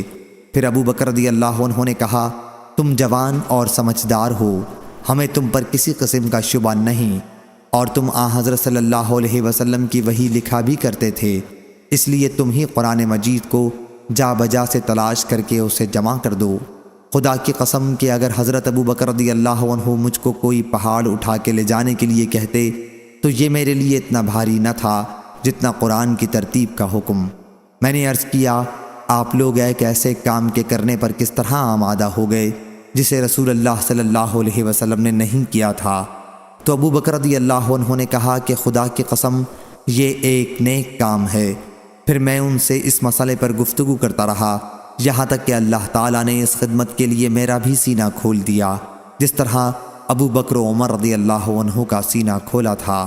چنانچہ میں اٹھا اور میں نے کھال، ہڈی اور کھجور کی شاخوں سے جن پر قرآن مجید لکھا ہوا تھا اس دور کے رواج کے مطابق قرآن مجید کو جمع کرنا شروع کر دیا، اور لوگوں کو جو قرآن کے حافظ تھے حافظے سے بھی مدد لی۔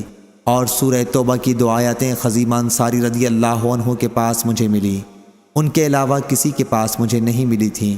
وہ آیتیں یہ تھیں: لَقَدْ جَاءَكُمْ رَسُولٌ مِّنْ أَنفُسِكُمْ عَزِيزٌ عَلَيْهِ مَا عَنِتُّمْ حَرِيصٌ عَلَيْكُمْ، آخر تک۔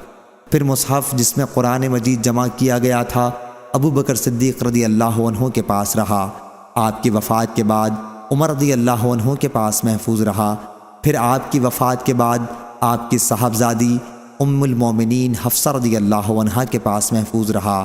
شعیب کے ساتھ اس حدیث کو عثمان بن عمر اور لیث بن سعد نے بھی یونس سے، انہوں نے ابن شہاب سے روایت کیا، اور لیث نے کہا کہ مجھ سے عبد الرحمن بن خالد نے بیان کیا، انہوں نے ابن شہاب سے روایت کیا، اس میں خزیمہ کے بدلے ابو خزیمہ انصاری ہے۔ اور موسیٰ نے ابراہیم سے روایت کی، کہا ہم سے ابن شہاب نے بیان کیا، اس روایت میں بھی ابو خزیمہ ہے۔ موسیٰ بن اسماعیل کے ساتھ اس حدیث کو یعقوب بن ابراہیم نے بھی اپنے والد ابراہیم بن سعد سے روایت کیا، اور ابو ثابت محمد بن عبید اللہ مدنی نے کہا ہم سے ابراہیم نے بیان کیا۔ اس روایت میں شک کے ساتھ خزیمہ یا ابو خزیمہ مذکور ہے۔ صحیح بخاری حدیث نمبر 4679۔ حضرت عبداللہ بن عباس رضی اللہ عنہ نے بیان کیا کہ جب نبی کریم صلی اللہ علیہ وسلم مدینہ تشریف لائے تو یہود عاشورہ کا روزہ رکھتے تھے۔ انہوں نے بتایا کہ اسی دن موسیٰ علیہ السلام کو فرعون پر فتح ملی تھی۔ اس پر حضرت صلی اللہ علیہ وسلم نے صحابہ رضی اللہ عنہم سے فرمایا کہ موسیٰ علیہ السلام کے ہم ان سے بھی زیادہ مستحق ہیں، اس لیے تم بھی روزہ رکھو۔ صحیح بخاری حدیث نمبر 4680۔ محمد بن عباد بن جعفر نے خبر دی اور انہوں نے حضرت ابن عباس رضی اللہ عنہ سے سنا کہ آپ آیت کی قرأت اس طرح کرتے تھے: الا انہم تثنونی صدورہم۔ میں نے ان سے آیت کے متعلق پوچھا، انہوں نے کہا کہ کچھ لوگ اس میں حیا کرتے تھے کہ کھلی ہوئی جگہ میں حاجت کے لیے بیٹھنے میں، آسمان کی طرف سطر کھولنے میں، اس طرح صحبت کرتے وقت آسمان کی طرف کھولنے میں پروردگار سے شرماتے۔ صحیح بخاری حدیث نمبر 4681۔ محمد بن عباد بن جعفر نے خبر دی کہ حضرت ابن عباس رضی اللہ عنہ اس طرح قرأت کرتے تھے: الا انہم یثنونی صدورہم۔ محمد بن عباد نے پوچھا، اے ابو العباس، یثنونی صدورہم کا کیا مطلب ہے؟ بتلایا کہ کچھ لوگ اپنی بیوی سے ہم بستری کرنے میں حیا کرتے اور خلا کے لیے بیٹھتے ہوئے بھی حیا کرتے تھے۔ انہی کے بارے میں یہ آیت نازل ہوئی کہ الا انہم یثنونی صدورہم، آخر آیت تک۔ صحیح بخاری حدیث نمبر 4682۔ عمرو بن دینار نے بیان کیا، کہا کہ ابن عباس رضی اللہ عنہ نے آیت کی قرأت اس طرح کی تھی: الا انہم یثنون صدورہم لیستخفوا منہ الا حین یستغشون ثیابہم۔ اور عمرو بن دینار کے علاوہ اوروں نے بیان کیا حضرت ابن عباس رضی اللہ عنہ سے کہ یستغشون یعنی اپنے سر چھپا لیتے ہیں، ثنیبہم یعنی اپنی قوم سے وہ بدگمان ہوا، وذاق بہم یعنی اپنے مہمانوں کو دیکھ کر وہ بدگمان ہوا کہ ان کی قوم انہیں بھی پریشان کرے گی، بقطع من اللیل یعنی رات کی سیاہی میں۔ اور مجاہد نے کہا، انیب کے معنی میں رجوع کرتا ہوں، متوجہ ہوتا ہوں۔ صحیح بخاری حدیث نمبر 4683۔ ابو زناد نے بیان کیا، ان سے اعرج نے اور ان سے حضرت ابو ہریرہ رضی اللہ عنہ نے کہ رسول اللہ صلی اللہ علیہ وسلم نے فرمایا، اللہ تعالیٰ فرماتا ہے کہ بندو میری راہ میں خرچ کرو تو میں بھی تم پر خرچ کروں گا، اور فرمایا اللہ کا ہاتھ بھرا ہوا ہے، رات اور دن کے مسلسل خرچ سے بھی اس میں سے کم نہیں ہوتا، اور فرمایا تم نے دیکھا نہیں جب سے اللہ نے آسمان و زمین کو پیدا کیا ہے مسلسل خرچ کیے جا رہا ہے، لیکن اس کے ہاتھ میں کوئی کمی نہیں ہوئی، اس کا عرش پانی پر تھا اور اس کے ہاتھ میں میزان عدل ہے جسے وہ جھکاتا اور اٹھاتا رہتا ہے۔ صحیح بخاری حدیث نمبر 4684۔ قتادہ نے بیان کیا اور ان سے صفوان بن محرز نے کہ حضرت ابن عمر رضی اللہ عنہ طواف کر رہے تھے کہ ایک شخص نام نامعلوم آپ کے سامنے آیا اور پوچھا، اے ابو عبد الرحمن، یا یہ کہا کہ اے ابن عمر، کیا آپ نے رسول اللہ صلی اللہ علیہ وسلم سے سرگوشی کے متعلق کچھ سنا ہے جو اللہ تعالیٰ مومنین سے قیامت کے دن کرے گا؟ انہوں نے بیان کیا کہ میں نے حضرت صلی اللہ علیہ وسلم سے سنا، آپ فرما رہے تھے کہ مومن اپنے رب کے قریب لایا جائے گا، اور حشام نے یدن المؤمنین بجائے یدنی المؤمن کہا، مطلب ایک ہی ہے، یہاں تک کہ اللہ تعالیٰ اپنا ایک جانب اس پر رکھے گا اور اس کے گناہوں کا اقرار کرائے گا کہ فلاں گناہ تجھے یاد ہے؟ بندہ عرض کرے گا یاد ہے میرے رب، مجھے یاد ہے، 2 مرتبہ اقرار کرے گا، پھر اللہ تعالیٰ فرمائے گا کہ میں نے دنیا میں تیرے گناہوں کو چھپائے رکھا اور آج بھی تیری مغفرت کروں گا، پھر اس کی نیکیوں کا دفتر لپیٹ دیا جائے گا۔ لیکن دوسرے لوگ، یا یہ کہا کہ کفار، تو ان کے متعلق محشر میں اعلان کیا جائے گا کہ یہی وہ لوگ ہیں جنہوں نے اللہ پر جھوٹ باندھا تھا۔ اور شیبان نے بیان کیا، ان سے قتادہ نے کہا، ہم سے صفوان نے بیان کیا۔ صحیح بخاری حدیث نمبر 4685۔ ابو موسیٰ رضی اللہ عنہ نے بیان کیا کہ رسول اللہ صلی اللہ علیہ وسلم نے فرمایا، اللہ تعالیٰ ظالم کو چند روز دنیا میں مہلت دیتا رہتا ہے، لیکن جب پکڑتا ہے تو پھر نہیں چھوڑتا۔ راوی نے بیان کیا کہ پھر آپ نے اس آیت کی تلاوت کی، اور تیرے پروردگار کی پکڑ اسی طرح ہے جب وہ بستی والوں کو پکڑتا ہے جو اپنے اوپر ظلم کرتے رہتے ہیں، بے شک اس کی پکڑ بڑی تکلیف دینے والی اور بڑی ہی سخت ہے۔ صحیح بخاری حدیث نمبر 4686۔ سلیمان تیمی نے بیان کیا، ان سے ابو عثمان نے اور ان سے حضرت ابن مسعود رضی اللہ عنہ نے، کہ ایک شخص نے کسی غیر عورت کو بوسہ دے دیا، اور پھر وہ رسول اللہ صلی اللہ علیہ وسلم کی خدمت میں حاضر ہوا اور آپ سے اپنا گناہ بیان کیا۔ اس پر یہ آیت نازل ہوئی، اور تم نماز کی پابندی کرو دن کے دونوں سروں پر اور رات کے کچھ حصوں میں، بے شک نیکیاں مٹا دیتی ہیں بدیوں کو۔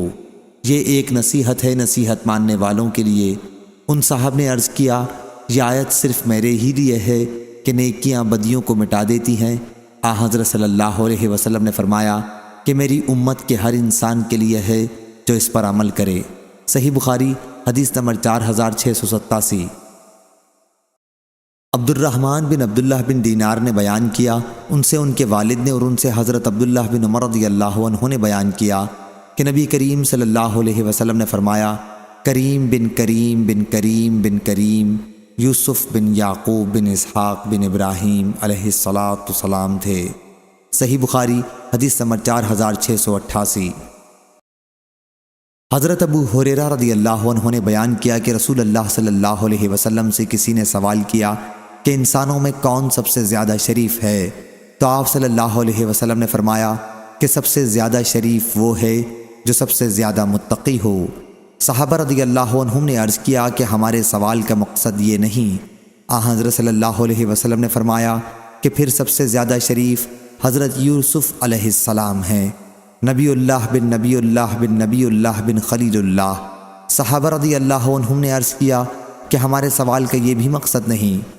حضرت صلی اللہ علیہ وسلم نے فرمایا، اچھا، عرب کے خاندانوں کے متعلق تم معلوم کرنا چاہتے ہو؟ صحابہ رضی اللہ عنہم نے عرض کیا، جی ہاں۔ حضرت صلی اللہ علیہ وسلم نے فرمایا، جاہلیت میں جو لوگ شریف سمجھے جاتے تھے، اسلام لانے کے بعد بھی وہ شریف ہیں، جبکہ دین کی سمجھ بھی انہیں حاصل ہو جائے۔ اس روایت کے مطابق ابو اسامہ نے عبید اللہ سے کی ہے۔ صحیح بخاری حدیث نمبر 4689۔ امام بخاری نے کہا، ہم سے حجاج بن منہال نے بیان کیا، کہا ہم سے عبداللہ بن عمر نمیری نے بیان کیا، ان سے یونس بن یزید ایلی نے بیان کیا، کہا کہ میں نے زہری سے سنا، انہوں نے عروہ بن زبیر، سعید بن مسیب، علقمہ بن وقاص اور عبید اللہ بن عبداللہ سے نبی کریم صلی اللہ علیہ وسلم کی زوجہ مطہرہ عائشہ رضی اللہ عنہا کے اس واقعے کے متعلق سنا جس میں تہمت لگانے والوں نے ان پر تہمت لگائی تھی، اور پھر اللہ تعالیٰ نے ان کی پاکی نازل کی۔ ان تمام لوگوں نے مجھ سے اس قصے کا کچھ ٹکڑا بیان کیا۔ نبی کریم صلی اللہ علیہ وسلم نے عائشہ رضی اللہ عنہا سے فرمایا کہ اگر تم بری ہو تو عنقریب اللہ تعالیٰ تمہاری پاکی نازل کر دے گا، لیکن اگر تو آلودہ ہو گئی ہے تو اللہ سے مغفرت طلب کر اور اس کے حضور میں توبہ کر۔ عائشہ رضی اللہ عنہا نے بیان کیا کہ میں نے اس پر کہا، خدا کی قسم، میری اور تمہاری مثال یوسف علیہ السلام کے والد جیسی ہے۔ اور انہی کی کہی ہوئی بات میں بھی دہراتی ہوں کہ سو صبر کرنا ہی اچھا ہے، اور تم جو کچھ بیان کرتے ہو اس پر اللہ ہی مدد کرے گا۔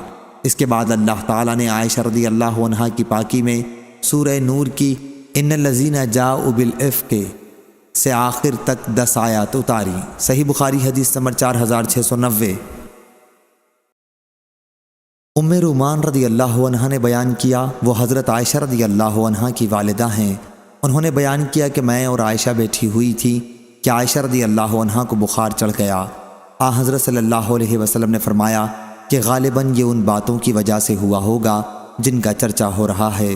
حضرت ام رومان رضی اللہ عنہا نے عرض کیا کہ جی ہاں۔ اس کے بعد حضرت عائشہ رضی اللہ عنہا بیٹھ گئیں اور کہا کہ میری اور آپ لوگوں کی مثال یعقوب علیہ السلام اور ان کے بیٹوں جیسی ہے، اور تم لوگ جو کچھ بیان کرتے ہو اس پر اللہ ہی مدد کرے۔ صحیح بخاری حدیث نمبر 4691۔ شعبہ نے بیان کیا، ان سے سلیمان نے، ان سے ابو وائل نے کہ حضرت عبداللہ بن مسعود رضی اللہ عنہ نے حیت لک پڑھا اور کہا کہ جس طرح ہمیں یہ لفظ سکھایا گیا ہے اسی طرح ہم پڑھتے ہیں۔ مثوا یعنی اس کا ٹھکانہ درجہ، الفیہ پایا اسی سے ہے۔ الفوا آبا ہم اور الفیہ دوسری آیتوں میں، اور ابن مسعود رضی اللہ عنہ سے سورہ والصفات میں بل عجبت ویسخرون منقول ہے۔ صحیح بخاری حدیث نمبر 4692۔ سفیان بن عینہ نے بیان کیا، ان سے عامش نے، ان سے مسلم نے، ان سے مسروق نے اور ان سے عبداللہ بن مسعود رضی اللہ عنہ نے کہ قریش نے جب رسول اللہ صلی اللہ علیہ وسلم پر ایمان لانے میں تاخیر کی تو آپ نے ان کے حق میں بد دعا کی کہ اے اللہ ان پر حضرت یوسف علیہ السلام کے زمانے کا سا قحط نازل فرما۔ چنانچہ ایسا قحط پڑا کہ کوئی چیز نہیں ملتی تھی اور وہ ہڈیوں کے کھانے پر مجبور ہو گئے تھے۔ لوگوں کی اس وقت یہ کیفیت تھی کہ آسمان کی طرف نظر اٹھا کے دیکھتے تھے تو بھوک و پیاس کی شدت سے دھواں سا نظر آتا۔ اللہ تعالیٰ نے فرمایا تو آپ انتظار کیجئے اس روز کا جب آسمان کی طرف ایک نظر آنے والا دھواں پیدا ہو، اور فرمایا بے شک ہم اس عذاب کو ہٹا لیں گے اور تم بھی اپنی پہلی حالت پر لوٹ آؤ گے۔ حضرت ابن مسعود رضی اللہ عنہ نے کہا کہ عذاب سے یہی قحط کا عذاب مراد ہے، کیونکہ آخرت کا عذاب کافروں سے ٹلنے والا نہیں ہے۔ صحیح بخاری حدیث نمبر 4693۔ سعید بن مسیب اور ابو سلمہ بن عبد الرحمن نے بیان کیا، اور ان سے حضرت ابو ہریرہ رضی اللہ عنہ نے بیان کیا کہ رسول اللہ صلی اللہ علیہ وسلم نے فرمایا اللہ لوط علیہ السلام پر اپنی رحمت نازل فرمائے کہ انہوں نے ایک زبردست سہارے کی پناہ لینے کے لیے کہا تھا، اور اگر میں قید خانے میں اتنے دنوں تک رہ چکا ہوتا جتنے دن یوسف علیہ السلام رہے تھے تو بلانے والے کی بات رد نہ کرتا، اور ہم کو تو ابراہیم علیہ السلام کے بنسبت شک ہونا زیادہ سزاوار ہے۔ جب اللہ پاک نے ان سے فرمایا کیا تجھ کو یقین نہیں؟ انہوں نے کہا کیوں نہیں، یقین تو ہے پر میں چاہتا ہوں کہ اور اطمینان ہو جائے۔ صحیح بخاری حدیث نمبر 4694۔ عروہ بن زبیر نے خبر دی، اور ان سے حضرت عائشہ رضی اللہ عنہا نے بیان کیا، عروہ نے ان سے آیت حتیٰ اذا استیاس الرسل کے متعلق پوچھا تھا۔ عروہ نے بیان کیا کہ میں نے پوچھا تھا آیت میں کذبوا تخفیف کے ساتھ یا کذبوا تشدید کے ساتھ؟ اس پر حضرت عائشہ رضی اللہ عنہا نے کہا کہ کذبوا تشدید کے ساتھ۔ اس پر میں نے ان سے کہا کہ انبیاء تو یقین کے ساتھ جانتے تھے کہ ان کی قوم انہیں جھٹلا رہی ہے، پھر ظنوا سے کیا مراد ہے؟ انہوں نے کہا اپنی زندگی کی قسم بے شک پیغمبروں کو اس کا یقین تھا۔ میں نے کہا کذبوا تخفیف زال کے ساتھ پڑھیں تو کیا قباحت ہے؟ انہوں نے کہا معاذ اللہ، کہیں پیغمبر اپنے پروردگار کی نسبت ایسا گمان کر سکتے ہیں؟ میں نے کہا اچھا اس آیت کا مطلب کیا ہے؟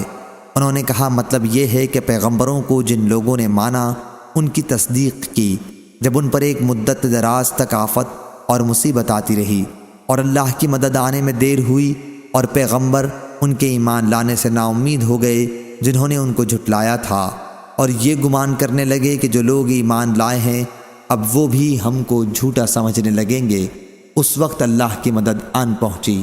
صحیح بخاری حدیث نمبر 4695۔ عروہ بن زبیر نے خبر دی کہ میں نے حضرت عائشہ رضی اللہ عنہا سے کہا ہو سکتا ہے یہ کذبوا تخفیف زال کے ساتھ ہو، تو انہوں نے فرمایا معاذ اللہ، پھر وہی حدیث بیان کی جو اوپر گزری۔ صحیح بخاری حدیث نمبر 4696۔ امام مالک نے بیان کیا، ان سے عبداللہ بن دینار نے اور ان سے عبداللہ بن عمر رضی اللہ عنہ نے بیان کیا کہ رسول اللہ صلی اللہ علیہ وسلم نے فرمایا، غیب کی 5 کنجیاں ہیں جنہیں اللہ کے سوا کوئی نہیں جانتا۔ اللہ کے سوا کوئی نہیں جانتا کہ کل کیا ہونے والا ہے۔ اللہ کے سوا کوئی نہیں جانتا کہ عورتوں کے رحم میں کیا کمی بیشی ہوتی رہتی ہے۔ اللہ کے سوا کوئی نہیں جانتا کہ بارش کب برسے گی۔ کوئی شخص نہیں جانتا کہ اس کی موت کہاں ہوگی، اور اللہ کے سوا کوئی نہیں جانتا کہ قیامت کب قائم ہوگی۔ صحیح بخاری حدیث نمبر 4697۔ ابن عمر رضی اللہ عنہ نے بیان کیا کہ ہم رسول اللہ صلی اللہ علیہ وسلم کی خدمت میں حاضر تھے۔ آپ نے دریافت فرمایا، اچھا مجھ کو بتلاؤ تو وہ کون سا درخت ہے جو مسلمان کی مانند ہے، جس کے پتے نہیں گرتے، ہر وقت میوہ دے جاتا ہے؟ ابن عمر رضی اللہ عنہ کہتے ہیں، میرے دل میں آیا وہ کھجور کا درخت ہے، مگر میں نے دیکھا کہ حضرت ابو بکر اور عمر رضی اللہ عنہ بیٹھے ہوئے ہیں۔ انہوں نے جواب نہیں دیا تو مجھ کو ان بزرگوں کے سامنے کلام کرنا اچھا معلوم نہیں ہوا۔ جب ان لوگوں نے کچھ جواب نہیں دیا تو حضرت صلی اللہ علیہ وسلم نے خود ہی فرمایا، وہ کھجور کا درخت ہے۔ جب ہم اس مجلس سے کھڑے ہوئے تو میں نے اپنے والد حضرت عمر رضی اللہ عنہ سے عرض کیا، بابا اللہ کی قسم میرے دل میں آیا تھا کہ میں کہہ دوں وہ کھجور کا درخت ہے۔ انہوں نے کہا، پھر تو نے کہہ کیوں نہیں دیا؟ میں نے کہا، آپ لوگوں نے کوئی بات نہیں کی، میں نے آگے بڑھ کر بات کرنا مناسب نہ جانا۔ انہوں نے کہا، واہ، اگر تو اس وقت کہہ دیتا تو مجھ کو اتنے لال لال اونٹ کا مال ملنے سے بھی زیادہ خوشی ہوتی۔ صحیح بخاری حدیث نمبر 4698۔ علقمہ بن مرثد نے خبر دی، انہوں نے کہا کہ میں نے سعد بن عبیدہ سے سنا اور انہوں نے برا بن عازب رضی اللہ عنہ سے کہ رسول اللہ صلی اللہ علیہ وسلم نے فرمایا، مسلمان سے جب قبر میں سوال ہوگا تو وہ گواہی دے گا کہ اللہ کے سوا کوئی معبود نہیں، اور یہ کہ محمد اللہ کے رسول ہیں۔ اللہ تعالیٰ کے ارشاد، اللہ ایمان والوں کو اس پکی بات کی برکت سے مضبوط رکھتا ہے، دنیاوی زندگی میں بھی اور آخرت میں بھی، کا یہی مطلب ہے۔ صحیح بخاری حدیث نمبر 4699۔ سفیان بن عینہ نے بیان کیا، ان سے عمر بن دینار نے، ان سے عطا بن ابی رباح نے، اور انہوں نے حضرت ابن عباس رضی اللہ عنہ سے سنا کہ آیت الم تری الی الذین بدلوا نعمت اللہ کفرا میں کفار سے اہل مکہ مراد ہیں۔ صحیح بخاری حدیث نمبر 4700۔